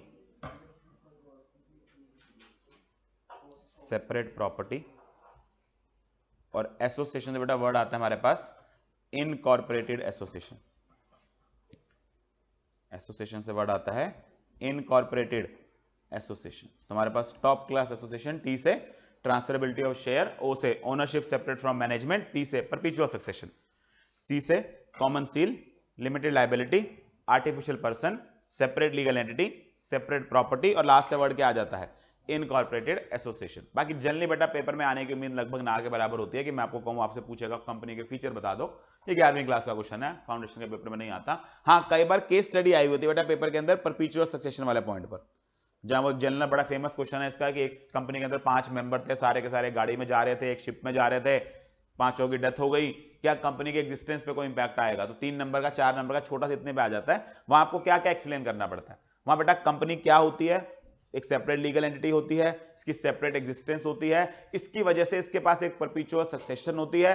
परपेचुअल सक्सेशन वाले पॉइंट को एक्सप्लेन करेंगे, देन क्वेश्चन का क्या करेंगे, आंसर करेंगे। तो डोंट एक्सपेक्ट आप 4 नंबर में सिर्फ परपेचुअल सक्सेशन एक्सप्लेन कराएंगे तो काम चल जाएगा, आपको प्रॉपर बताना पड़ता है परपेचुअल सक्सेशन आई कहां से।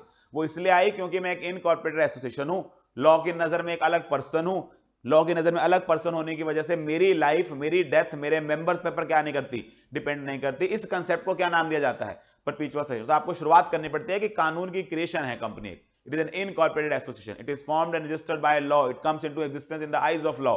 इसकी एक सेपरेट लीगल एग्जिस्टेंस होती है। फिर उसके बाद बताएंगे सेपरेट लीगल एग्जिस्टेंस होने की वजह से इसकी लाइफ मेंबर की लाइफ पे डिपेंड नहीं करती, और इस वजह से इसको क्या इसकी क्या होती है, परपेचुअल सक्सेशन। फिर आप उसका प्रॉपर आंसर दे सकते हैं। ठीक है जी, ये आपके पास एक टॉपिक है जो यहां से बेटा क्वेश्चन आने की उम्मीद लगभग कम है, बट इस तरह का एक केस स्टडी छोटा सा क्वेश्चन आ सकता होता है। ठीक है जी, मीनिंग वाला पार्ट हमने कवर कर लिया, फीचर्स वाला पार्ट हमने कवर कर लिया।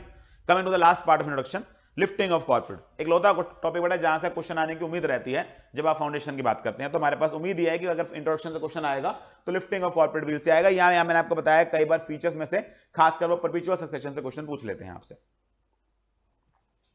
Coming to lifting of corporate veil, lifting of corporate veil होता क्या है, लिफ्टिंग ऑफ कॉर्पोरेट व्हील कब कब होता है। पहले आते हैं बेटा होता क्या है। हमने कहा जी होता क्या से पहले यहां पे आएंगे लिफ्टिंग या पियर्सिंग ऑफ कॉर्पोरेट व्हील। पहले इसका मीनिंग समझते हैं, कॉर्पोरेट व्हील बोलते हैं किसको है बेटा। व्हील होता है बिल्कुल हिंदी भाषा में पर्दा। कॉर्पोरेट व्हील होता है वो पर्दा जो मेंबर और कंपनी के बीच में कानून ने क्रिएट किया है। इसको वैसे समझते हैं बेटा जैसे कठपुतली का खेल होता है, तो पर्दे के पीछे दोनों हाथ किसी ने कोई चलाने के लिए पकड़ के बैठा होता है, और आपको पर्दे के आगे क्या दिख रही होती है, वो कठपुतली दिख रही होती है। इसको इसी से एनालॉजी ड्रॉ कर इसी से एग्जांपल ड्रॉ कर इन्होंने सेपरेट लीगल एंटिटी कंसेप्ट को एक फैंसी नाम दे दिया। सेपरेट लीगल एंटिटी कंसेप्ट को फैंसी नाम क्या दिया जाता है, कॉर्पोरेट व्हील का कंसेप्ट। इसको बोलते हैं कंपनी के पास क्या होती है, एक कॉर्पोरेट पर्सनैलिटी होती है। पर्सनैलिटी का मतलब क्या होता है, अस्तित्व। कॉर्पोरेट पर्सनैलिटी मतलब लॉ की नजर में क्या होती है, एक अलग एग्जिस्टेंस होती है। इसी कंसेप्ट को नाम दिया जाता है कंपनी और मेंबर के बीच में एक कॉर्पोरेट व्हील होता है, एक पर्दा होता है जो कंपनी को और उसको चलाने वालों के बीच में कानून ने क्रिएट कर रखा होता है, जिससे दिखती कंपनी है बट हर समझदार व्यक्ति को पता होता है ये बस कठपुतली ही है।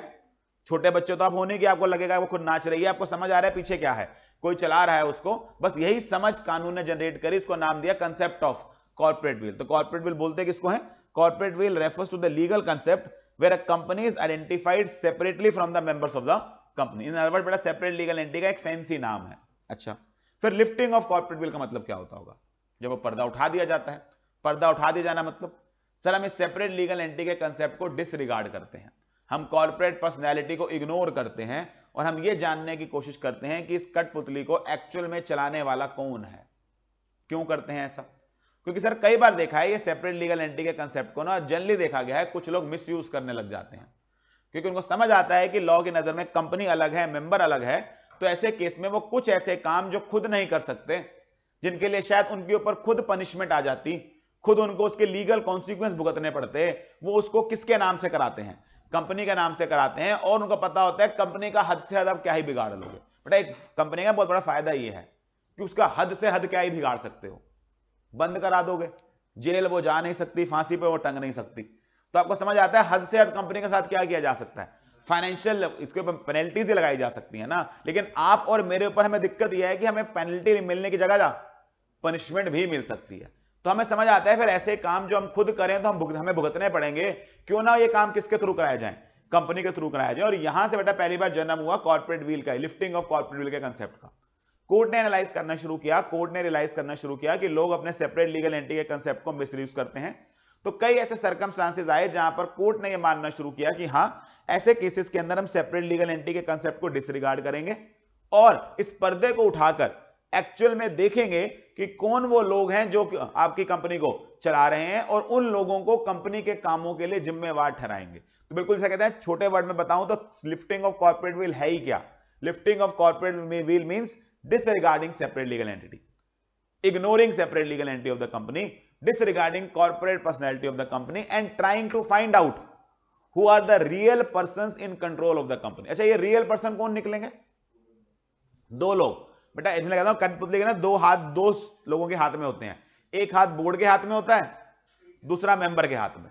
तो जब आप पर्दा उठाओगे ना, पर्दे के पीछे दो लोग निकलेंगे, बोर्ड ऑफ डायरेक्टर्स निकलेंगे और कौन निकलेगा, मेंबर निकलेगा। तो उन्होंने कहा ये पर्दा उठाकर जब पीछे के लोगों की पहचान की जाती है, इसको बोलते हैं लिफ्टिंग ऑफ कॉर्पोरेट। तो पहले इसको डिफाइन कर, जब भी पेपर में क्वेश्चन आए आंसर की शुरुआत यहीं से करनी है कि कंपनी एक इनकॉर्पोरेटेड पर्सन है, उसकी लॉ की नजर में सेपरेट लीगल एंटिटी होती है, इस कंसेप्ट को कॉर्पोरेट व्हील बुलाया जाता है। लेकिन ये कंसेप्ट कुछ जगह मिसयूज किया जाता है, इसलिए किसका कंसेप्ट आया है, लिफ्टिंग ऑफ कॉर्पोरेट विल का कंसेप्ट है। तो lifting of corporate will can never be explained without explaining separate legal entity, क्योंकि जिस चीज को आपने डिसरिगार्ड करने की बात करी है, पहले उस चीज को समझाओ तो सही वो होती क्या है। तो इसलिए जल नहीं आता, यहां से वो छोटी छोटी गलतियां जो आप करते हो पेपर के अंदर, आप लिफ्टिंग ऑफ कॉर्पोरेट विल लिखाते हो, फिर 5 में से 3 नंबर आए होते हैं, आप सोचते हो कि 2 नंबर गए का, क्योंकि कोई बच्चा ऐसा है बेटा जिसने प्रॉपर समझाया है कि सेपरेट लीगल एंटिटी क्या होती है, उसके बाद वो किस पे आया है, लिफ्टिंग ऑफ कॉर्पोरेट विल के अंदर, तो वहां वो 1 नंबर फालतू ले जाता है कई बार आपसे। तो कॉर्पोरेट विल होती क्या है, उसके बाद नेक्स्ट हम क्या डिफाइन करेंगे, lifting of corporate will. Lifting of corporate will means ignoring the separate identity of a company. It means disregarding the corporate personality and looking behind the real persons who are in the control of the company. तो basically separate legal entity disregard कर ये देखना कि कौन person control में, इसे क्या बोला जाता है, लिफ्टिंग ऑफ कॉर्पोरेट विल। अच्छा, लिफ्टिंग ऑफ कॉर्पोरेट विल कब कब की जानी चाहिए? अब ये कब कब की जानी चाहिए बेटा, इसकी ना कोई एग्जॉस्टिव लिस्ट नहीं है कि मैं आपको 10 केस बता दूं कि यहां पर करनी है। ये कहीं पर भी की जा सकती है जहां पर कोर्ट को ऐसा महसूस हो कि सेपरेट लीगल एंटिटी को मिसयूज किया जा रहा है। तो इसको बोलते हैं बेटा सारी ताकत फिर किसके पास चली गई, कोर्ट के पास चली गई। आपको कोर्ट को कन्विंस करना पड़ता है कि जज साहब इस केस में सेपरेट लीगल एंटिटी डिसरिगार्ड करो, क्योंकि ये स्पेसिफिकली से क्या करने लगे हैं, मिसयूज करने लगे हैं। इसलिए हम बोलते हैं court has a discretion. Discretion मतलब क्या होता है, अधिकार, choice, has a discretion whether or not to lift the corporate veil. Generally कब लिफ्ट की जाती है, where the legal entity of the company is being misused for fraudulent or dishonest purposes.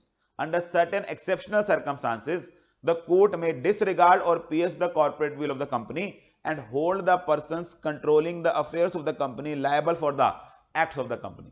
और कब कब होता है, अब इसकी बेटा अंतहीन एग्जाम्पल है, बट शुक्र है आपकी बुक में कितने दिए हुए हैं, 5 केस लॉ दिए हुए हैं जो आपको याद रखने। जनरली पेपर में आपका सिलेबस जो है इन्हीं 5 तक सीमित है, वो इन्हीं से मिलती जुलती कोई कहानी पूछेगा, आपको बोलना पड़ेगा हाँ ये सेपरेट लीगल एंटिटी वाला कंसेप्ट है, यहां पर सेपरेट लीगल एंटिटी डिसरिगार्ड कर दी जाएगी। 5 केसेस कौन कौन से हैं, सर्कमस्टांस और case in which the courts have disregarded corporate personality. कौन कौन से केस है बेटा, नंबर 1 प्रोटेक्शन ऑफ रेवेन्यू। किसका रेवेन्यू, सरकार का रेवेन्यू। सरकार का रेवेन्यू कहां से आता है, टैक्स से। तो हमने कहा जी सरकार का रेवेन्यू बचाने के लिए, दूसरी भाषा में क्या करने के लिए, to prevent evasion of tax, tax की चोरी रोकने के लिए। तो एक ही मतलब है सरकार का रेवेन्यू बचाना, ये टैक्स की क्या करना, चोरी रोकना। केस तो क्या था, केस था बेटा इसके landmark case by the name of re sir Dinshaw Maneckji Petit. Re sir Dinshaw Maneckji Petit क्या केस था बेटा, इसके अंदर ना एक दिनशा नाम के बहुत ही रईस व्यक्ति थे। इन रईस व्यक्ति की बहुत सारी इनकम थी और ज्यादातर इनकम ना इन्वेस्टमेंट्स के रूप में थी। कुछ शेयर्स में लगे हुए थे, कुछ प्रॉपर्टी में लगे हुए थे, कुछ गोल्ड के रूप में थे, कुछ फिक्स्ड एसेट्स, फिक्स्ड एफडी वगैरह थे, और इन सबसे अच्छी खासी रेंट के फॉर्म में, डिविडेंड के फॉर्म में इनकम आया करती थी। तो एग्जांपल के रूप में ले लेते हैं बेटा, मान लीजिए इनके पास 1 करोड़ रुपए के क्या थे, असेट थे, उसके ऊपर 10 लाख की इनकम आती थी। अब इस 10 लाख के ऊपर उन्हें टैक्स देना पड़ता था। टैक्स बहुत बड़ा होता था बेटा, हमारे इंडिया उस समय के जमाने की बात कर रहे हैं जब हम 60% 65% टैक्स लगा दिया करते थे। तो 10 लाख कमाने वाले को ऐसा लगता था 6.5 लाख तो क्या चले गए, टैक्स में चले गए, कमाई क्यों रहा हूं। तो उस समय टैक्स की बेटा चोरी करने का ना बहुत इंसेंटिव होता था, अभी भी है, लेकिन अभी हम कंपैरेटिवली फिर भी क्या हो गए हैं, थोड़े से लो पेइंग हो गए, लेकिन अभी भी वर्ल्ड में काफी जगहों से ज्यादा टैक्स इंडिया में लगता है। तो ज्यादा जल्दी देखा गया बेटा, जब जो टैक्स के रेट ज्यादा होते हैं ना, चोरी करने का क्या होता है, इंसेंटिव भी ज्यादा होता है। जो चीज में फायदा होता है लोग चोरी भी वहीं करते हैं। टैक्स हो ही 5% तो लोग कम चुराएंगे, टैक्स होता जब 40% है तो लोग ये रिस्क लेते हैं कि चलो चोरी कर लेते हैं, देखी जाएगी जो होगा। तो ये क्योंकि बहुत हाई पेइंग टाइम था, इसने बेटा एक बहुत अजीब सी प्लानिंग करनी शुरू करी। लोग टैक्स बचाने के लिए क्या करते थे, इस दिनशा ने 4 अलग अलग कंपनियां बनाई। किसी में खुद मेंबर बन गया, किसी में अपनी वाइफ को बना दिया, किसी में अपने बच्चे को बना दिया, किसी में अपने फ्रेंड को बना दिया, 2-2 लोग ही लगते हैं। और कई सारी मल्टीपल कंपनियां बनाकर अपने ये 1 करोड़ के जो असेट हैं, इनमें से काफी सारे असेट इन 4 कंपनियों में गिफ्ट के रूप में बांट दिए। तो नेट नेट इसके हाथ में रह गए 20 लाख, और 20-20 लाख इसने क्या किए, 4 कंपनियों में बांट दिए। अब अंडरस्टूड सी बात है बेटा, जब 1 करोड़ पे 10 लाख इनकम आती थी, तो अब भी है तो 1 करोड़ की 10 लाख ही आनी है, बट अब वो 20-20 क्या 2-2 लाख करके क्या होती थी, बट के आती थी। 2 लाख दिनशा के हाथ में आती थी, 2 lakh company 1, company 2, company 3, company 4 के हाथ में आती थी। तो सर इससे क्या फायदा हो गया, अब दिनशा 2 लाख पे टैक्स भरेगा, कंपनी अपने अपने 2 लाख पे टैक्स भरेंगी। बेटा ये 2 लाख पे उस समय तक टैक्स नहीं होता था, तो उसने अपनी क्या करी, उसने अपनी इनकम को ना बांट दिया। क्योंकि जनरली इंडिया में क्या, वर्ल्ड में टैक्स का फंक्शन यही है कि थोड़ी सी इनकम तक टैक्स नहीं लगाते और उसके ऊपर क्या लगाते हैं, टैक्स लगाते हैं, तो इसने अपनी इनकम को, अपने असेट्स को डिस्ट्रीब्यूट कर कर अपनी आने वाली इनकम को क्या किया, बांटा, जिससे उन पर टैक्स ना देना पड़े। और ये बात बेटा कंपनी, जैसे कहते हैं इनकम टैक्स डिपार्टमेंट के हत्या चढ़ गई, उनको समझ आ गया कि क्या प्लानिंग हुई है। उन्होंने उठा के सारी की सारी कंपनियां, जो 4 कंपनियां बनी थी, उनकी इनकम उठा के दिनशा के हाथ में जोड़ दी और कहा नहीं तुम्हारी इनकम तो अभी भी 10 लाख ही है। दिनशा ने कहा ऐसे कैसे 10 लाख है? उसने कहा क्योंकि कंपनी तुम्हारी है। मैंने कहा मेरा कुछ नहीं है कंपनी में, कुछ कुछ में तो मैं क्या नहीं हूं, शेयर होल्डर भी नहीं हूं। तो उन्होंने कहा मेरी कैसी है? क्योंकि उसने कहा क्योंकि तुम्हारी इंटेंशन दिख रही है, ये कंपनी तुमने बनाई इसलिए है ताकि अब अपने कुछ असेट्स उसको ट्रांसफर करके इनकम कहां ले सको, उस कंपनी के हाथ में। तो उसने कहा हाँ किया है, क्या गलती की है इसमें? कंपनी अलग होती है, मैं अलग हूं। और इस बात को बेटा इनकम टैक्स डिपार्टमेंट ने कोर्ट में चैलेंज किया। पहली बार वर्ल्ड में ऐसा हुआ कि सेपरेट लीगल एंटिटी के कंसेप्ट को है, इस बात को चैलेंज करने के लिए सरकार गई। अभी तक सोलोमन जैसे व्यक्ति, ली जैसे व्यक्ति नालायक खुद जाते थे बोलने के लिए कि हां सेपरेट लीगल एंटिटी, कोर्ट को समझाना पड़ता था। पहली बार उल्टी गंगा बह रही थी बेटा, सरकार जाके कोर्ट को कह रही थी नहीं नहीं सेपरेट लीगल एंटिटी नहीं होती। अगर यहां सेपरेट लीगल एंटिटी हुई तो हर व्यक्ति क्या करेगा, 4 कंपनियां बनाएगा, 5 कंपनियां बनाएगा और अपनी इनकम क्या करने लग जाएगा, बांटना शुरू कर देगा। और यहां बेटा कोर्ट ने जजमेंट दिया कि अगर किसी कंपनी को बनाने का primary purpose, only purpose tax evasion दिखा तो हम उस कंपनी की सेपरेट लीगल एंटिटी डिसरिगार्ड करेंगे और जिस व्यक्ति ने वो कंपनी बनाई है उसके हाथ में इनकम क्या कर देंगे, मर्ज करा देंगे। लेकिन इसका मतलब ये नहीं है बेटा आज की डेट में आप कंपनी बना नहीं सकते, बना सकते हो, बट उस कंपनी का प्राइमरी पर्पस टैक्स इवेजन नहीं दिखना चाहिए। फिर सर कैसे करें? बेटा उसमें काम धंधा दिखाओ कोई, उसके अंदर 4 सामान बेचो, 4 सामान खरीदो, लगे कि कोई काम धंधा करते हो। अगर सिर्फ वहां क्या ही हो रहा है, एक असेट पड़ा है और उसकी इनकम आ रही है और आप कहते हो अलग कंपनी बन गई, वहां कोर्ट को क्या फीलिंग आने लग जाएगी कि सेपरेट लीगल एंटिटी डिसरिगार्ड करने वाला केस है। तो पहला केस बेटा जहां पे डिसरिगार्ड की गई थी वो कौन सा था, रीसर्व दिनशा मैनेजी पेटेंट, जहां पर आपकी अलग अलग कंपनियों की सेपरेट लीगल एंटिटी इसलिए डिसरिगार्ड कर दी गई क्योंकि वो कंपनियां कोर्ट की नजर में सिर्फ किस लिए बनाई गई थी, टैक्स इवेजन के लिए बनाई गई थी। इस पर कई बार पेपर में क्वेश्चन आएगा, मिलते जुलती कहानी है कि एक वेल्दी व्यक्ति था, उसने कंपनियां बनाई, अपनी इनकम बांटी, आप कहेंगे कि किससे मैच करता है, रीसर्व दिनशा मैनेजी पेटेंट से। इस केस में कोर्ट ने सेपरेट लीगल एंटिटी डिसरिगार्ड कर रखी है पास्ट में। दूसरा बेटा जहां से आजकल क्वेश्चन आना शुरू हुआ है, प्रिवेंशन ऑफ फ्रॉड और इम्प्रॉपर कंडक्ट। इसमें क्या था, एक व्यक्ति थे बेटा, नाम पे नहीं जाते, ए नाम रख लेते हैं उनका। ये ए नाम के व्यक्ति बेटा एक बी नाम के यहां ना एम्प्लॉय थे, तो जॉब करते थे। इन्होंने अपनी जॉब छोड़ दी, बी को रेजिग्नेशन पकड़ाया, और बी को जब रेजिग्नेशन पकड़ाया ना, बी समझ गया कि ये बाहर जाकर अपना काम करने वाला है। और बी ने इससे एक एग्रीमेंट साइन कराया कि देखो ऐसा है, तुम बाहर जाकर वो वाला काम नहीं करोगे जो मैं करता हूं, यानी कि मेरे कॉम्पिटिटर मत बनना, मेरे कस्टमर मत तोड़ना, बाकी जो मर्जी काम करो। दुआ क्या सर, एक ए नाम का पर्सन, इस ए नाम के पर्सन ने जॉब करी किसके यहां, बी के यहां। बी के हिसाब से जॉब छोड़ी, बी के साथ क्या किया, एक एग्रीमेंट किया, और इस एग्रीमेंट को बोलते हैं बेटा non solicitation agreement. In other words, मैं आपके कस्टमर को सॉलिसिट नहीं करूंगा। सॉलिसिट होता है अपनी तरफ खींचना, तो मैं आपके कस्टमर्स को अपनी तरफ नहीं खींचूंगा। आपके जो बिजनेस है, जो भी मेरे यहां आपके क्लाइंट होते थे, मैं उनको बिजनेस नहीं लूंगा। अब बेटा ए चोड़ में एग्रीमेंट साइन करके चला तो गया बाहर जाके जब उसने काम करना शुरू किया, उसको रियलाइज किया कि उसको बी के क्लाइंट के अलावा कोई जानता ही नहीं है, तो कोई काम कराने आता नहीं था। धीरे धीरे थक हार के इसको यही याद आया कि कुछ क्लाइंट तोड़ लेता हूं। फिर उसको रियलाइज हुआ नहीं मैं तो एग्रीमेंट करके आया हूं। तो इसने किया क्या बेटा, इसने एक कंपनी बना ली।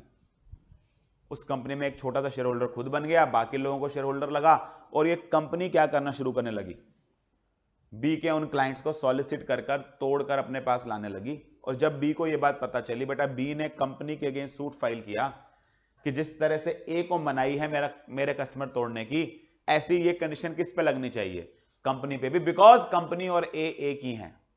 और जैसे ही आर्गुमेंट उन्होंने बोला, बेटा लिफ्टिंग ऑफ कॉर्पोरेट का आर्गुमेंट उठ गया कि नहीं ये बात तो गलत है, तुम जो बोल रहे हो कि कंपनी और ए क्या है, एक ही हैं। और कोर्ट ने कहा नहीं, इस केस में हम एक मानते हैं। मैंने कहा क्यों?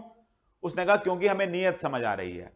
ए जो काम खुद नहीं कर सकता था, जो रॉन्गफुल एक्ट, जो फ्रॉड वो खुद इंकर नहीं कर सकता था, वो करने के लिए उसने क्या बना दी है, कंपनी बना दी है। तो इस केस में भी कंपनी की सेपरेट लीगल एंटिटी क्या कर दी जाएगी, डिसरिगार्ड। ये बेटा केस का नाम था, किस नाम से है ये, गिलफर्ड मोटर कंपनी वर्सेस होर्नी का केस, तो होर्न बुलाते हैं वैसे, मेरे को होर्नी इसका मतलब आप ई याद रहेगा आपको लास्ट में, Gilford Motor company versus Horne का केस।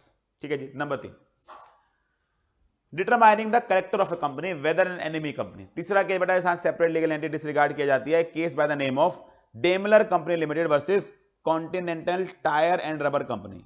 पहला केस हमने रीड दिनशा मैनेजी पैटेट का पढ़ा, दूसरा कौन सा है, Gilford Motor company limited versus होर्नी का केस, तीसरा क्या है, Daimler company limited versus Continental Tyre and Rubber company. Daimler company limited versus Continental Tyre and company में क्या था, इसने बेटा वही कहानी थी, दो कंपनियां थी, मान लीजिए ए और बी, और ये दोनों कंपनियां बेटा इंग्लैंड में बनी हुई कंपनियां थी, और इस ए कंपनी ने ना बी कंपनी के अगेंस्ट सूट फाइल किया कि बी कंपनी ना मुझे मेरे पैसे वापस नहीं दे रही।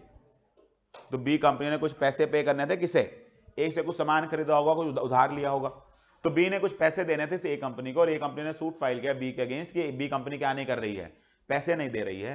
और बी कंपनी ने सामने से आर्गुमेंट उठाया कि हम आपको पैसे इसलिए नहीं दे रहे हैं क्योंकि आप हमारे एलियन एनिमी हो।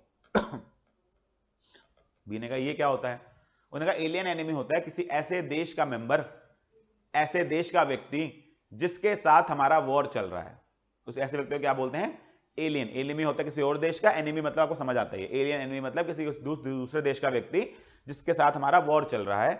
बी ने कहा मैं कैसे एलियन हो गया भाई, हम सदियों से बिजनेस कर रहे हैं, हम दोनों इंग्लैंड के बने हुए हैं। उसने कहा हाँ तुम इंग्लैंड में बने तो हो, बट तुम्हारे जो मेजर शेयर होल्डर हैं, तुम्हारे जो डायरेक्टर हैं, तुम्हारे अंदर जो पैसा लगा हुआ है वो ज्यादातर जर्मनी के लोगों का लगा हुआ है। और उस समय बेटा वर्ल्ड वॉर का टाइम चल रहा था और इंग्लैंड और जर्मनी का आपस में युद्ध हो रहा था। तो इंग्लैंड अपने आप को, या इंग्लैंड जर्मनी को क्या मानता था, एनिमी नहीं मानता था। तो इसलिए ए कंपनी ने बी को पैसे देने से मना किया कि तुम्हें पैसे देने का मतलब है वो पैसा डिविडेंड के रूप में किसी ना किसी रूप में कहां पहुंच जाएगा, जर्मनी पहुंच जाएगा। और इस समय अपने एनिमी को पैसा देने से ऊपर कोई बड़ी बेवकूफी नहीं हो सकती। इंडियन कॉन्ट्रैक्ट रेट भी यही कहता है कि वॉर के दौरान एलियन एनिमी के साथ किए हुए कॉन्ट्रैक्ट सस्पेंड हो जाते हैं जब तक वॉर खत्म नहीं होता। तो उसी आर्ग्यूमेंट को उठाकर बी को अपना क्या बुला रहे थे, एलियन एनिमी। और बी ने कोर्ट में कहा जी मैं कैसे एलियन एनिमी हो गई, मैं तो कहां की बनी हुई कंपनी हूं, इंग्लैंड की बनी हुई कंपनी हूं। कंपनियों की थोड़ी ना नेशनैलिटी होती है। मैंने कहा बिल्कुल बात ठीक है, कंपनियों की थोड़ी ना नेशनैलिटी होती है, कंपनी तो वहां की हो जाती है जहां बनती हैं, बट उनके लोगों की क्या होती है, नेशनैलिटी होती है। तो अब सवाल ये उठ रहा था कि क्या ये जो इसके पीछे बेटा कई सारे मेंबर थे, उनका जर्मन होना इस कंपनी को भी जर्मन बना देगा। और इस बात को कोर्ट के अंदर डिसाइड करना पड़ा, और कोर्ट ने कहा हां बना देगा, वॉर के दौरान तो बना देगा, बिकॉज इस कंपनी का ट्रू कैरेक्टर जानना जरूरी है। बेटा यहां से वर्ड आया ट्रू कैरेक्टर, नो डाउट ये इंग्लिश कंपनी थी क्योंकि इंग्लैंड में बनी थी, वहां का कानून भी ये था, company means a company incorporated under this act. बनी तो कंपनी एक्ट में, वहां के कंपनी एक्ट में थी, तो होनी तो इंग्लैंड की कंपनी चाहिए थी। बट इसलिए मैं कैरेक्टर वर्ड नहीं बोल रहा, मैं क्या बोल रहा हूं, ट्रू कैरेक्टर ऑफ कंपनी। असलियत जाननी है तो कई बार क्या करना पड़ता है, separate legal entity. It was decided कि हैस ये कंपनी क्या ही मानी जाएगी, जर्मनी कंपनी मानी जाएगी, इसको तब तक पैसे देने की जरूरत नहीं है जब तक वॉर खत्म नहीं हो जाता। तो यहां से बेटा हमारे पास तीसरा केस आया था, case by the name of Daimler company limited versus Continental Tyre and Rubber company. चौथा case, to avoid legal obligation और वेलफेयर लेजिस्लेशन। केस का नाम है बेटा workman of Associated rubber industry limited versus associated rubber Industry. नाम में समझ आ रहा है बेटा, एक कंपनी थी एसोसिएटेड रबर इंडस्ट्री नाम के, उसके वर्कर्स ने उसके अगेंस्ट सूट फाइल किया है। और लड़ाई किस बात पे हो रही है कि कंपनी कोई लीगल ऑब्लिगेशन अवॉइड कर रही है। ये लीगल ऑब्लिगेशन क्या होती है बेटा, इस केस में क्या था कि हमारे पास एक कानून था bye the name of payment of bonus act. इस तरह के कानून को ना जनरली बेटा वेलफेयर लेजिस्लेशन बुलाया जाता है। वेलफेयर लेजिस्लेशन क्या होते हैं, वो कानून जो किसी स्टेट और सोसाइटी के वेलफेयर के लिए बनते हैं, यानी कि पक्षपाती कानून होते हैं। ये किसी के फायदे के लिए बनते हैं, किसी के नुकसान के कॉस्ट पर। जैसे मैंने पेमेंट ऑफ बोनस एक्ट का एग्जांपल दिया, पेमेंट ऑफ बोनस एक्ट बेटा एक वेलफेयर लेजिस्लेशन है। आपको समझ आ रहा है, इसमें एम्प्लॉयर को कोई फायदा नहीं होता। कानून कहता है कि प्रॉफिट कमाए तो एम्प्लॉय को क्या देना पड़ेगा, बोनस। ऐसी पेमेंट ऑफ ग्रेच्युटी एक्ट है। तो हमने कहा जी ऐसे कानून की अगर आप ऑब्लिगेशन अवॉइड करने के लिए अलग कंपनियां बनाओगे तो हम आपके ऊपर लिफ्टिंग ऑफ कॉर्पोरेट का कंसेप्ट लगाएंगे। हुआ क्या था सर, इस केस के अंदर एक कंपनी थी bye the name of Associated rubber industry. मैं ARS बुला रहा हूं इसको, कंपनी का नाम क्या था, एसोसिएटेड रबर इंडस्ट्री। इस एसोसिएटेड रबर इंडस्ट्री के पास ना बेटा बहुत सारी इन्वेस्टमेंट्स थी और कंपनियों के शेयर्स वगैरह में, और इन्वेस्टमेंट के ऊपर ना बेटा बहुत सारी इनकम आती थी। ये जो इनकम आती थी, ये इनकम आकर ARS के प्रॉफिट एंड लॉस में जुड़ जाती थी। प्रॉफिट एंड लॉस में जुड़ने की वजह से बेटा इनका प्रॉफिट बढ़ जाता था। प्रॉफिट बढ़ता था तो पेमेंट ऑफ बोनस एक्ट कहता था बोनस दो एम्प्लॉय को। कई साल से इनके एम्प्लॉयज को बोनस मिल रहा था। ये बात एआरएस को हजम नहीं हो रही थी। वो कहती थी यार इनमें एम्प्लॉय का क्या योगदान है। बोनस का बेटा वेरी लॉजिक यही है ना कि एम्प्लॉय ने तुम्हारे वेलबींग के लिए काम किया, तुम्हें 4 पैसे फालतू कमा के दिए, 2 पैसे उसको दे दो उसमें से। लेकिन तब तक समझ आता है बेटा जब तक वो 4 कमा के देता है आप उसमें से 2 देते हो। मेरा एम्प्लॉय इतना नालायक, कमाता 1 रुपया नहीं है, चाहिए उसको 2 रुपए बोनस के। लेकिन that was the beauty of the कानून। वो कहते थे कि कहीं से इनकम आए, प्रॉफिट होना चाहिए, बोनस बांटना है। तो इस कंपनी ने क्या किया बेटा, इस कंपनी ने ना अपनी एक और सब्सिडरी बनाई और सारी इन्वेस्टमेंट उठा के कहां ट्रांसफर कर दी, इस सब्सिडरी में। अगले साल क्या हुआ बेटा, अगले साल इसमें इन्वेस्टमेंट पे इनकम आई नहीं, एआरएस का प्रॉफिट गिर गया। जब प्रॉफिट गिरा तो उन्होंने बोनस दिया ही नहीं।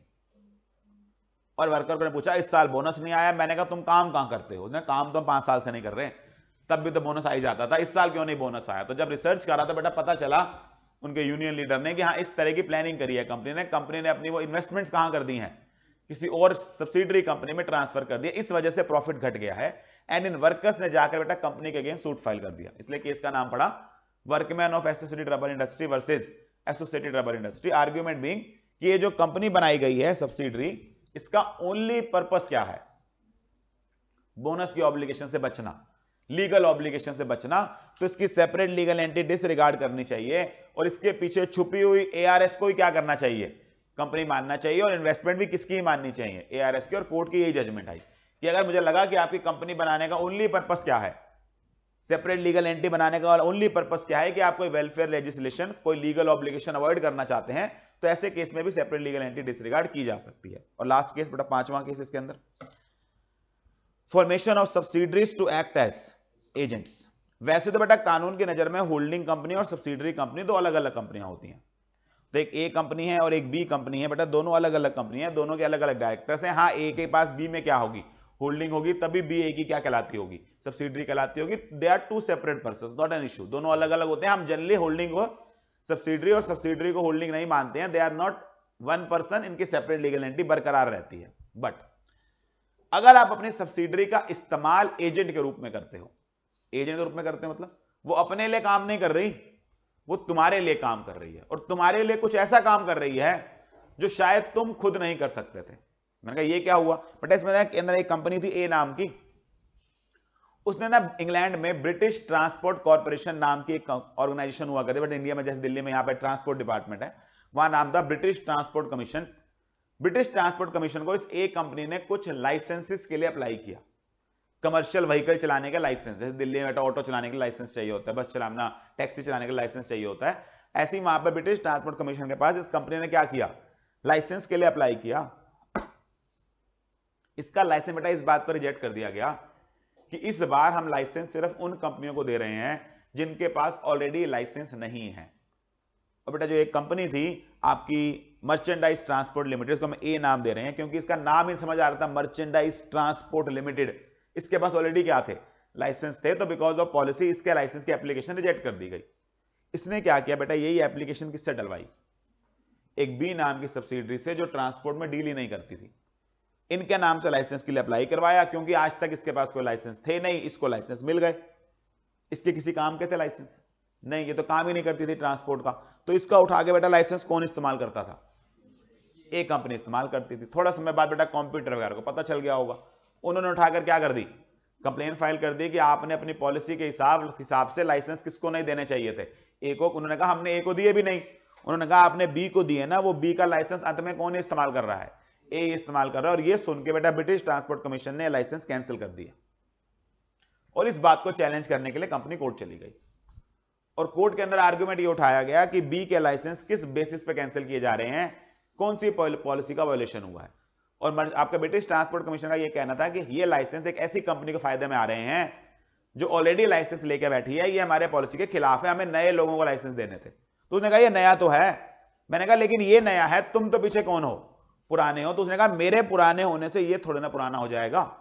And that there came the concept कि हम दोनों क्या हैं, अलग अलग पर्सन है। लॉ ने माना कि यस आप अलग अलग पर्सन हो, बट यहां पर मुझे ऐसा फील हो रहा है कि आप बी को इस्तेमाल कर रहे हो एजेंट के रूप में, अपने लिए क्या लेने के लिए, फायदा लेने के लिए। तो ऐसे केस में हम सब्सिडरी की सेपरेट लीगल एंटिटी डिसरिगार्ड करते हैं और ये मानते हैं कि ये लाइसेंस किसको ही दिए गए हैं, ए को ही, और ब्रिटिश ट्रांसपोर्ट कमीशन सही था इस लाइसेंस को कैंसिल करने के लिए। तो बेटा 5 केसेस थे जो हमने कवर किए किसके अंदर, सेपरेट लीगल एंटिटी में। कौन कौन से केस कवर हुए, protection of revenue, re sir Dinshaw Maneckji Petit, then prevention of fraud improper conduct Gilford Motor company versus Horne, तीसरा determining the true character of company whether enemy company or not, Daimler company limited versus Continental Tyre and Rubber company, then to avoid legal obligation और welfare legislation, workman of Associated rubber Industry versus associated rubber Industry and formation of subsidies to act as agents, merchandise transport limited versus British transport commission. और last हमारे पास क्या आया, क्या कोई case law नहीं है in quasi criminal cases. Now what are quasi criminal cases, quasi होते बेटा मिलते जुलते, क्रिमिनल आप समझते ही हैं। तो ऐसे केसेस बेटा जहां पर ना क्रिमिनल पनिशमेंट प्रिस्क्राइब्ड है। अब आप कंपनी एक्ट भी खोलोगे ना, कंपनी एक्ट में भी कई जगह लिखा हुआ है अगर ऐसा किया गया तो पनिशमेंट मिलेगी 2 साल तक की। फिर सवाल उठता था 2 साल की पनिशमेंट किससे मिलेगी, और वो अंडरस्टूड हो गया बेटा फिर किसको मिलेगी कि आपको कंपनी की सेपरेट लीगल एंटिटी डिसरिगार्ड करनी पड़ेगी, और जो वो ऑफिसर्स होंगे, जो वो डायरेक्टर्स होंगे जिन्होंने वो डिफॉल्ट किया, उनके ऊपर क्या होगी 2 साल की। तो कई जगह लिखना नहीं पड़ता, हमें समझ आता है जैसी किसी कंपनी के ऊपर क्या लगाने की बात की जाती है, क्रिमिनल पनिशमेंट के लिए जेल भेजने की बात होती है, ऐसे केसेस में ऑटोमेटिकली क्या कर दिया जाता है, सेपरेट लीगल एंटिटी डिसरिगार्ड की जाती है। और ऑब्वियसली क्योंकि जेल कंपनी नहीं जाएगी, उसके क्या जाएंगे, ऑफिसर एंड डायरेक्टर जाएंगे। तो आगे आप कई जगह पढ़ेंगे बेटा, इनकम टैक्स में पढ़ेंगे कंपनियों के लिए क्रिमिनल पनिशमेंट लिखी हुई है, कंपनी एक्ट के अंदर लिखी हुई है। तो अंडरस्टूड है वो कंपनी के लिए नहीं लिखी हुई, वो किसके लिए लिखी हुई है, उसके ऑफिसर्स और डायरेक्टर्स के लिए। ये बेटा आपका इंट्रोडक्शन वाला पार्ट पूरा हुआ। तो इंट्रोडक्शन वाले पार्ट में हम बात करें तो हमने 3 बातें कवर करी। एक एक्चुअल में सेक्शन 1 इंट्रोडक्शन, हिस्ट्री कवर करी, सेक्शन 1 के अंदर 4 सब सेक्शन कवर किए। देन कंपनी क्या होती है 2 क्लॉज 20 कवर किया। देन इसके फीचर्स कवर किए बेटा, फीचर्स के लिए हमने प्रोफेसर हेनी की डेफिनेशन कवर करी, फीचर्स के लिए हमने एक top class association learning skill बनाई। देन फाइनली हमने क्या कवर किया है, लिफ्टिंग ऑफ कॉर्पोरेट विल, और लिफ्टिंग ऑफ कॉर्पोरेट विल कहां कहां हो सकता है। टोटल इसके अंदर अभी तक बेटा हमने 7 भी नहीं 8 केस लॉ कवर कर लिए हैं। तो एक केस लॉ की लिस्ट अलग से बना लीजिए आप, जिन्होंने बनाई हुई बेटा उसके अंदर मैच कर लीजिए, जिन्होंने नई बनाई हुई है केस लॉ की लिस्ट बनाई है। आपको कंपनी एक्ट के सारे केस के नाम याद होने चाहिए। तो हम नेक्स्ट बात कर रहे हैं केस लॉस की। पहला केस लॉ के अंदर हमने कवर किया Solomon versus Solomon and company, Solomon versus Solomon and company. दूसरा इसके अंदर हमने कवर किया Lee versus Lee's Air Farming limited, Lee versus Lee's Air Farming. दोनों किसके टॉपिक थे, सेपरेट लीगल एंटिटी के। ठीक है जी, 2 केस हमें याद रखने हैं, Solomon versus Solomon and company limited versus and Lee versus Lee's Air Farming limited. तीसरा केस हमने इसमें कवर किया Macaura versus Northern Assurance company limited, Macaura versus Northern Assurance company limited. इसी से मिलता जुलता केस ये था सेपरेट प्रॉपर्टी का केस। ठीक है, फिर लिफ्टिंग ऑफ कॉर्पोरेट विल के बेटा 5 केस कवर किए हमने। सारे केस किसके हैं, लिफ्टिंग ऑफ कॉर्पोरेट व्हील के 5 केस। तो चौथा केस हमने कवर किया इसके अंदर re sir Dinshaw Maneckji Petit, re sir Dinshaw Maneckji Petit, re sir Dinshaw Maneckji Petit protection of revenue का केस है, प्रोटेक्शन ऑफ रेवेन्यू का case. Lifting of corporate veil पहला case, re sir Dinshaw Maneckji Petit protection of revenue का केस। अगला केस हमने इसमें कवर किया गिलफर्ड मोटर कंपनी वर्सेस होन का case, Gilford Motor company limited versus होन का केस। ये हमने बात की बेटा फ्रॉड रोकने के लिए, प्रिवेंशन ऑफ फ्रॉड। छठा केस हमने कवर किया इसके अंदर Daimler company limited versus continental, Daimler company limited versus Continental Tyre and Rubber company, Daimler company limited versus Continental Tyre and Rubber company limited. इसमें हमने हमारे पास आया था determining true character of company, determining true character of company, determining true character of company. 7th workman of Associated rubber industry, workman of Associated rubber Industry versus associated rubber industry limited.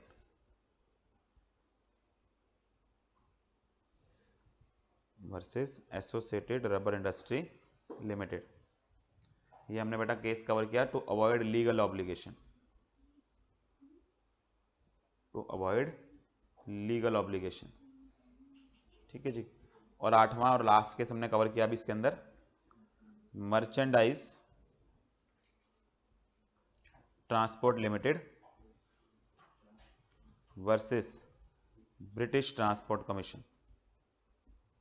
तो total 8 case है बेटा जो हमने cover किया, merchandise transport limited versus British transport commission, formation of subsidiaries to act as agent, formation of subsidiaries to act as agents. ठीक है जी। ये हो गया बेटा 8 केस आपके चैप्टर 1 के, जहां पर टोटल हमने 8 ये केस लॉ कवर किए हैं। 3 टॉपिक हमने कवर किए, इंट्रोडक्शन का कंसेप्ट, देन हमने फीचर्स कवर किए हैं कंपनी के, और तीसरा हमने लिफ्टिंग ऑफ कॉर्पोरेट का कंसेप्ट कवर किया है। आइए चैप्टर 2 पे चलते हैं। Types of companies, the most important chapter बेटा जो आपकी कंपनी एक्ट के अंदर है, कि कंपनियां कितने तरह की होती हैं। Generally 70% of the company act आपका यहीं से कवर होता है, टाइप्स ऑफ कंपनीज में से। टाइप्स ऑफ कंपनी पे आएंगे तो बेटा मैंने आपके सामने एक मास्टर चार्ट बना के दिया आपको, इसका चार्ट नंबर 1.2 के अंदर देखें। पहला हमने बेसिक बेटा जिस पे कंपनियां बांटती हैं, that is based on members. इसको कुछ लोग based on number of members से बोलते हैं, कि पहला क्राइटेरिया जिस पे कंपनियां बांटी जाती हैं that is based on members. Members के क्राइटेरिया बेटा कंपनी 2 तरह की होती है, it can be public company और प्राइवेट कंपनी। और पब्लिक कंपनी की डेफिनेशन शानदार है, वो कहता है जो प्राइवेट नहीं होता वो पब्लिक होता है। तो अंडरस्टूड सी बात है, आपको प्राइवेट जानना है, जो प्राइवेट नहीं होता है वो क्या होती है, पब्लिक कंपनी। तो इंडिया में हर कंपनी या तो प्राइवेट होती है या क्या होती है, पब्लिक होती है। दूसरा क्राइटेरिया लायबिलिटी, किसकी लायबिलिटी, मेंबर की लायबिलिटी। तो लायबिलिटी ऑफ मेंबर्स, पहला नंबर ऑफ मेंबर्स, दूसरा liability of members. Liability of members के बेसिस पे अगेन कंपनी 2 तरह की होती है, या लिमिटेड होती है या अनलिमिटेड होती है। Limited company limited by shares हो सकती है, लिमिटेड बाय गारंटी हो सकती है, ये हमने कवर करना है। तीसरा क्राइटेरिया बेटा कंट्रोल के बेसिस के ऊपर, कंपनी 3 तरह की हो सकती है, होल्डिंग कंपनी हो सकती है, सब्सिडरी हो सकती है, एसोसिएट हो सकती है। चौथा क्राइटेरिया है based on access to capital, company listed हो सकती है, कंपनी अनलिस्टेड हो सकती है। और पांचवा और आखिरी क्राइटेरिया है बेटा मिसलेनियस, जहां पर 6 हमने कंपनियां कवर करनी है। फॉरेन कंपनी कवर करनी है, गवर्नमेंट कंपनी कवर करनी है, कंपनी विद चैरिटेबल ऑब्जेक्ट्स, इनको सेक्शन 8 कंपनी बुलाते हैं, ये कवर करना है। डोरमेंट कंपनी का कंसेप्ट कवर करना है, निधि कंपनी कवर करना है, और लास्ट के अंदर हमने public financial institution PFI cover करना है। ठीक है जी। आइए बात शुरू करते हैं बेटा मेंबर वाले से। ज्यादातर बच्चों का कंसेप्ट क्लियर होता है तो फटाफट से कवर करेंगे। मेंबर्स के बेसिस के ऊपर हमने कहा जी, मेंबर्स के बेसिस के ऊपर कंपनियां 2 कैटेगरी की होती हैं इंडिया के अंदर, प्राइवेट कंपनी और पब्लिक कंपनी। पब्लिक कंपनी की डेफिनेशन देखें बेटा, पब्लिक कंपनी डिफाइंड है 2 क्लॉज 71 में, प्राइवेट कंपनी डिफाइंड है 2 क्लॉज 68 के अंदर।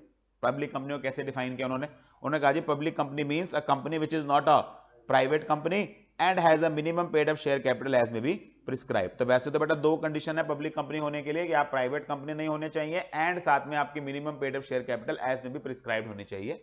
लेकिन आज की डेट में कुछ भी प्रिस्क्राइब नहीं है, तो ये फिर ये जीरो ही है। तो अगर आपके पास कोई मिनिमम की रिक्वायरमेंट नहीं है तो जितनी मर्जी रखिए, कोई दिक्कत नहीं है। तो सिर्फ मेन रिक्वायरमेंट क्या रहेगी आज की डेट में, एक पब्लिक कंपनी वो होती है जो क्या नहीं होती है, प्राइवेट कंपनी नहीं होती है। हाँ, दूसरा तरीका एक और है बेटा, वो नीचे प्रोवाइडेड में लिखा हुआ है। प्रोवाइडेड में क्या लिखा हुआ है, provided that a company which is a subsidiary of a company not being a private company. Subsidiary of a company not being a private company मतलब आप सब्सिडरी हैं एक ऐसी कंपनी के जो क्या नहीं है, प्राइवेट कंपनी नहीं है। जो प्राइवेट कंपनी नहीं होती वो क्या होती है, पब्लिक कंपनी। सिंपल भाषा में लिखें, अगर एक कंपनी क्या है, सब्सिडरी है किसकी, पब्लिक कंपनी की, it shall be deemed to be public company for the purpose of this act even where such subsidiary company continues to be a private company in its articles. तो दूसरी बात क्या लिखी है, भले ही आप अपने आर्टिकल्स के हिसाब से प्राइवेट ही क्यों ना हो, अगर आप एक पब्लिक कंपनी की सब्सिडरी हैं तो आप कानून की नजर में क्या ही माने जाएंगे, आप एक पब्लिक कंपनी मान। तो पब्लिक कंपनी बनने के बेटा 2 तरीके, या तो आप खुद प्राइवेट नहीं हो तो पब्लिक हो, आप खुद तो प्राइवेट हो बट आपकी होल्डिंग क्या है, पब्लिक है, तो भी आप क्या हो, पब्लिक हो। तो 2 तरीके से आप पब्लिक बनते हैं, या तो पब्लिक की सब्सिडरी बन जाओ,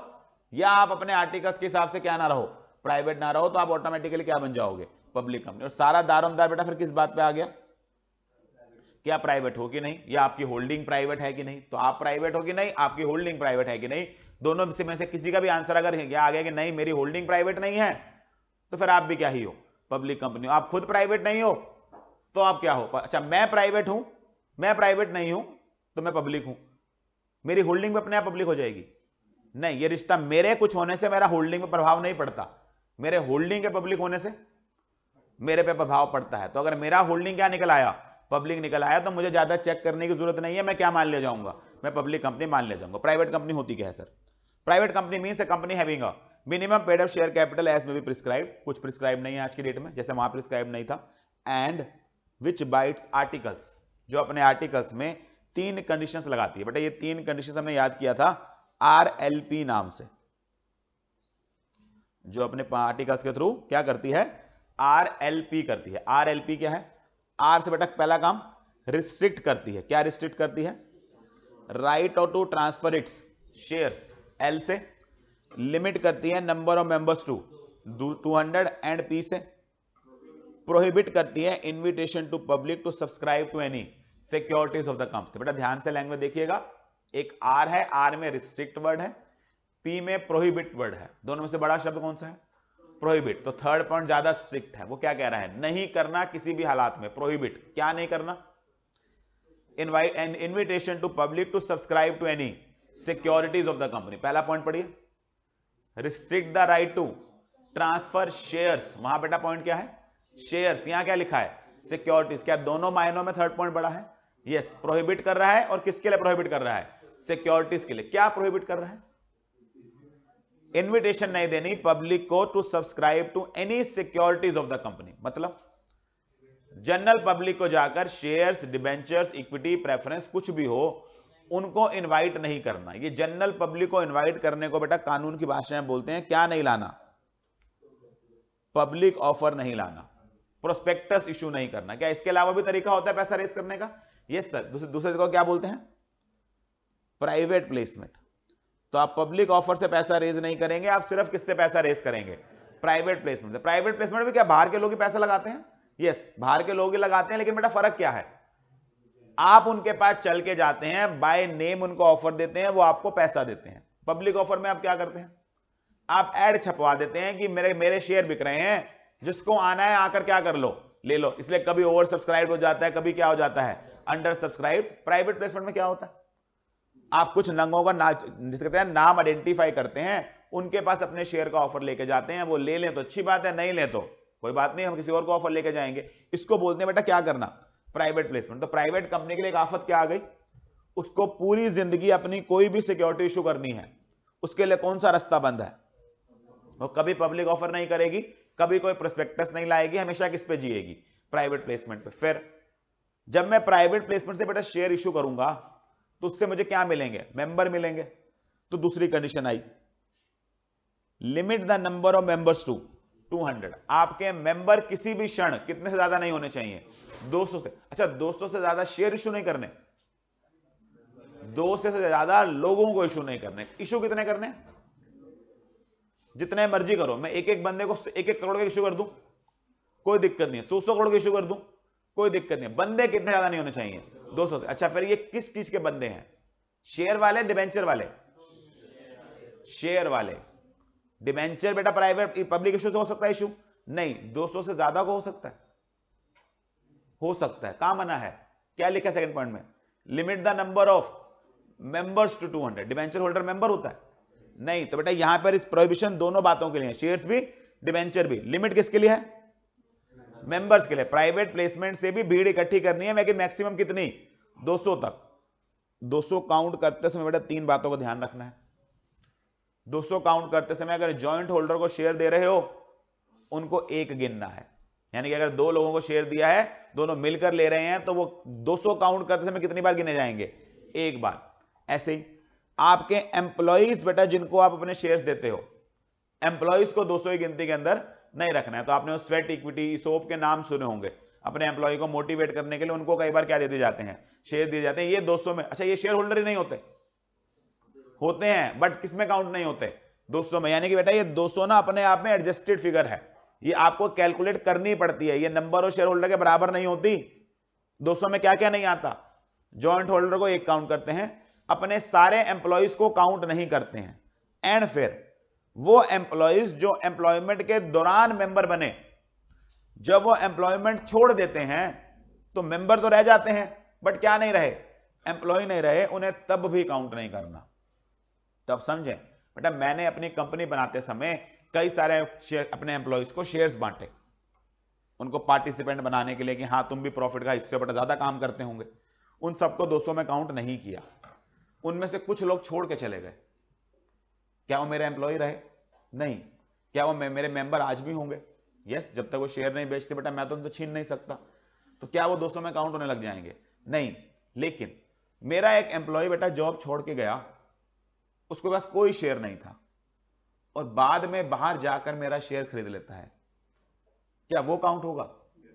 यस। तो बेटा ये एक्स एम्प्लॉइज कौन से हैं? एक्स एम्प्लॉय के आगे लिखेंगे x employees who became member while in employment. तो आपको सारे एक्स एम्प्लॉइज बाहर नहीं करने। कौन से वाले एक्स एम्प्लॉइज बाहर करने हैं? जो एम्प्लॉयमेंट के दौरान मेंबर बने तब भी नहीं गिने गए, जब छोड़ के चले गए तब भी नहीं गिने गए। हाँ, कोई पहले मेंबर था ही नहीं, आपने उल्टा इनफैक्ट को ग्रेच्युटी का पैसा दिया, प्रोविडेंट फंड का पैसा दिया, उसने उस पैसे से तुम्हारे क्या कर लिए? शेयर एक्वायर कर लिए। क्या वो मेरे एक्स एम्प्लॉइज है? यस। लेकिन क्या वो काउंट होगा? यस, बिकॉज वो मेंबर कब बना है?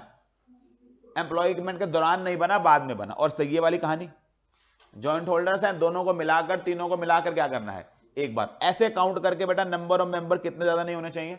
200 से ज्यादा। और लास्ट में मेंबर की एक तकलीफ और है, सर ये मेंबर अपने शेयर्स बेचेंगे, बेचे मैं रोक तो नहीं सकता, लेकिन एक दिक्कत है, मैंने बेटा बड़े प्लानिंग से अपने शेयर्स को मेंबर को 199 पर रोक के रखा हुआ था। एक मेंबर गया बाहर, 4 लोगों को अपने शेयर बेच आया, 10 तूरक 10 तूरक 10 तूरक। वो तो अपने 10-10 करके बेचता बना, अपने बदले कितने दे गया? 4 लोग दे गया, मेरे लिए मुसीबत पैदा कर गया। मुझे 199 से कितना कर गया? 203। क्या मैं रोक सकता हूं? रोकना पड़ेगा, नहीं तो बेटा मेरा प्राइवेट रहना या ना रहना किसके हाथ में रह जाएगा? कि मेरा पता नहीं किस मेंबर के दिन सर घूमे, 50 शेयर थे बाहर, 50 लोगों को बांट आया। मैंने कहा हद है यार, हमने तुझे एक गिन रखा तो सडनली 50 हो गया। क्योंकि अब मुझे ये रोकना पड़ेगा बेटा, इसलिए मुझे तीसरी ताकत क्या दी गई? Restrict the transfer of share. समझदारी से बताएं बेटा, ये रिस्ट्रिक्शन डिवेंचर के लिए चाहिए नहीं, क्योंकि उनको 200 में काउंट ही नहीं करना, तो उन पे क्यों रिस्ट्रिक्शन लगाए? तो मैं किसको रिस्ट्रिक्ट करूंगा?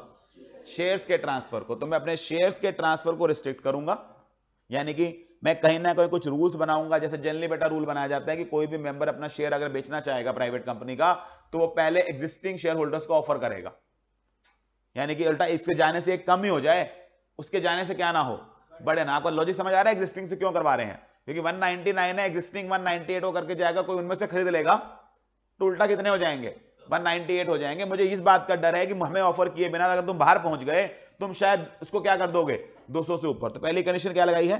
रिस्ट्रिक्ट करते हैं ट्रांसफर ऑफ शेयर्स को, लिमिट करते हैं नंबर ऑफ मेंबर्स को 200 पर, और प्रोहिबिट करते हैं invitation to public to subscribe to any securities of the company. और 3 बातें बेटा ध्यान रखनी है, 200 को काउंट करते समय जॉइंट होल्डर्स को काउंट नहीं करना है, जॉइंट होल्डर्स को एक बार काउंट करना है, एम्प्लॉइज को काउंट नहीं करना है, एक्स एम्प्लॉइज को भी काउंट नहीं करना है। तुम्हारी 2 डेफिनेशन पूरी हुई है। सेक्शन नंबर कौन कौन से?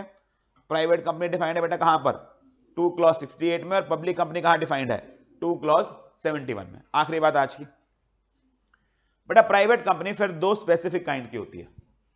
एक प्राइवेट कंपनी होती है स्मॉल कंपनी, दूसरी होती है ओपीसी। तो वैसे तो प्राइवेट कंपनियां फिर 3 तरह की हो गई, एक स्मॉल कंपनी, एक ओपीसी, एक other than small company and OPC. यानी कि हमने प्राइवेट में से कुछ को स्पेशल नाम दे दिया। एक को क्या नाम दिया? स्मॉल। एक को क्या नाम दिया? ओपीसी। जिसको कोई नाम नहीं दिया वो आज भी क्या ही है? वो प्राइवेट कंपनी ही है। तो एक ऐसी कंपनी बेटा जो प्राइवेट है, लेकिन प्राइवेट होते होते 2 बातें पूरी करती है, इस कंपनी को क्या बुलाते हैं? Small company. स्मॉल कंपनी कहां डिफाइंड है? 2 क्लॉज 85 में। प्राइवेट कहां डिफाइंड था? 2 क्लॉज 68 में। पब्लिक कहां डिफाइंड था? 2 क्लॉज 71 में। प्राइवेट कंपनी की एक स्पेसिफिक काइंड स्मॉल कंपनी। क्या होती है भाई small company? Small company means A company other than a public company. यहीं से समझ आ गया कौन सी कंपनी होगी? Private company which satisfies both of the following conditions. क्या क्या कंडीशंस हैं बेटा? किसी को छोटा बोलने के 2 तरीके हैं, उसकी पेड अप शेयर कैपिटल, उसका टर्नओवर। यानी कि एक बड़ी कंपनी क्या होती है? या तो जिसके पास पैसा ज्यादा होता है, या जो बेचती ज्यादा है। तो दोनों लेवल पर हमने लगा दिया। एक छोटा तब माना जाएगा बेटा जब उसकी पेड अप शेयर कैपिटल क्या होगी, एक लिमिट के अंदर अंदर होगी, एंड उसका टर्नओवर एक लिमिट के अंदर अंदर होगा। लिमिट क्या है sir? Paid up share capital does not exceed 50 lakh और सच higher amount as may be prescribed which shall not be more than 10 crore. ये 10 करोड़ प्रिस्क्राइब हो गया है? नहीं बेटा, ये ताकत है किसकी? सेंट्रल गवर्नमेंट की, कि वो प्रिस्क्राइब करना चाहे तो 50 लाख की फिगर को बढ़ाकर कहां ले जा सकती है? 10 करोड़ तक ले जा सकती है। ले गई है? नहीं सर, ये लेके कहां तक गई है अभी? फिलहाल 4 करोड़ तक। क्या अभी भी हमारे पास ताकत पड़ी है? यस, सरकार बिना कुछ अमेंडमेंट कराए, बिना लॉ में चेंज करवाए, क्या 4 करोड़ की फिगर को 5 करोड़, 7 करोड़, 10 करोड़ कर सकती है? यस। 12 कर सकती है? नहीं, 12 करने के लिए क्या करवाना पड़ेगा? पहले कानून चेंज करवाना पड़ेगा। ऐसी बेटा टर्नओवर में क्या है? 2 करोड़ और सच हायर अमाउंट एज में भी प्रिस्क्राइब्ड, जो कहां तक जा सकता है? 100 करोड़ का। अच्छा, अब इस 50 लाख की और 2 करोड़ की कोई इंपॉर्टेंस रह गई? नहीं, क्योंकि अगर कुछ ना प्रिस्क्राइब किया होता तो 50 लाख और 2 लाख था। अब प्रिस्क्राइब हो गया तो 50 लाख की जगह कितना हो गया? 4 करोड़ और 2 करोड़ की जगह कितना हो गया है? 40 करोड़। हाँ, ये बढ़ा के ले जाए कहां तक जा सकते हैं? 10 करोड़ तक और 100 करोड़। तो याद है भैया का तरीका बेटा, जितने प्रिस्क्राइब्ड है ना, वो जितना प्रिस्क्राइब हो सकते हैं उसका 40% है फिलहाल। तो 10 करोड़ है, 4 कर रखा है, 100 करोड़ है, कितना कर रखा है? 40 करोड़ कर रखा है। और लिमिट वैसे कितनी है? 50 और 2। ये किसी काम की नहीं रही, लेकिन क्योंकि हमें डेफिनेशन लिखनी है, हमें लिखनी पड़ेगी। बाहरी दुनिया में देखो तो चेक करने का तरीका क्या है? एक ऐसी कंपनी जो पहली बात तो प्राइवेट हो, अगर वो पब्लिक है बात ही खत्म, वो स्मॉल कंपनी हो ही नहीं सकती। तो अगर वो प्राइवेट है तो उसको 2 बातें पूछो, तुम्हारा टर्नओवर कितना है, तुम्हारा पेड अप शेयर कैपिटल कितना। अच्छा, कब देखना है? साल की बिगिनिंग में, क्योंकि प्रीसीडिंग ईयर का होता है। तो क्या ये स्टेटस हर साल बदलता होगा? यस, ये स्टेटस हर साल क्या होता है? बदलता है, क्योंकि बेटा टर्नओवर अक्सर, पेड अप शेयर कैपिटल भले हर साल ना बदले, टर्नओवर तो क्या ही होती है?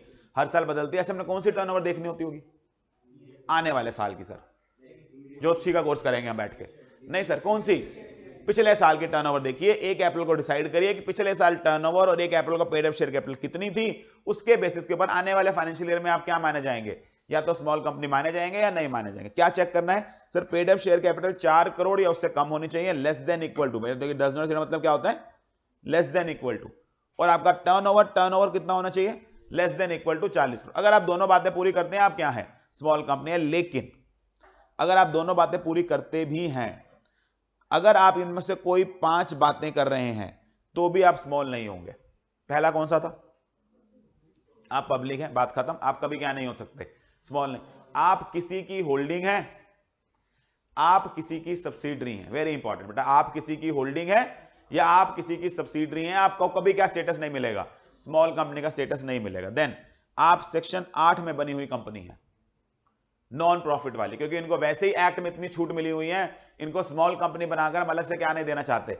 और कोई छूट नहीं देना चाहते। और लास्ट, आप किसी स्पेशल एक्ट में गवर्न है। बताओ बेटा, आपके लिए इतनी इंपॉर्टेंस आपकी लाइफ में कि आपके लिए पार्लियामेंट बैठकर क्या कर रही है? अलग से कानून बना रही है। ऐसी कंपनी वैसे भी कभी क्या नहीं हो पाई होती, पाती, स्मॉल नहीं बन सकती। तो 5 कंपनी बेटा, तो आपने चेक क्या करना है? इससे पहले आप 5 उन लिमिट्स पे जाएं, पहले पेपर में क्या चेक करें? इन 5 में से कोई बात तो पूरी नहीं हो रही। अगर वो पब्लिक है, बात खत्म, वो कभी स्मॉल नहीं होगी। किसी की होल्डिंग है, भले ही वो 2 बातें पूरी करे, कभी स्मॉल नहीं होगी। प्राइवेट है, सॉरी मैं कह रहा हूं सब्सिडरी है, तो भी नहीं होगी। सेक्शन 8 में बनी कंपनी है, नॉन चैरिटेबल वाली, कभी स्मॉल नहीं होगी। कोई body corporate governed by special act है, कभी क्या नहीं होगी? स्मॉल कंपनी नहीं होगी। और लास्ट, ये बेटा जो एज में भी प्रिस्क्राइब्ड है, एज में भी प्रिस्क्राइब्ड है, ये इसलिए हमने 40 करोड़ और 40 करोड़ रूल से निकाला होगा। तो अगर आपको रूल का नाम याद हो जाए तो रूल क्या है? रूल 2 उसको ठीक करेगा बेटा। रूल 2 सब रूल 1 क्लॉज टी, बीच में वन और लगाइएगा। रूल 2 सब rule 1 clause T of company specification of definition detail rules. क्योंकि ये बेटा कौन सा सेक्शन चल रहा है हमारा? 2 क्लॉज 85। तो 2 क्लॉज 85 कौन से चैप्टर में फॉल करता है? चैप्टर 1 में। चैप्टर 1 का नाम क्या है? प्रिलिमिनरी। उसके सामने आए हैं रूल। रूल का नाम क्या लिखा है? Company specification of definition detail rules. कुछ समझ आता है ब्रैकेट में क्या लिखा हुआ है?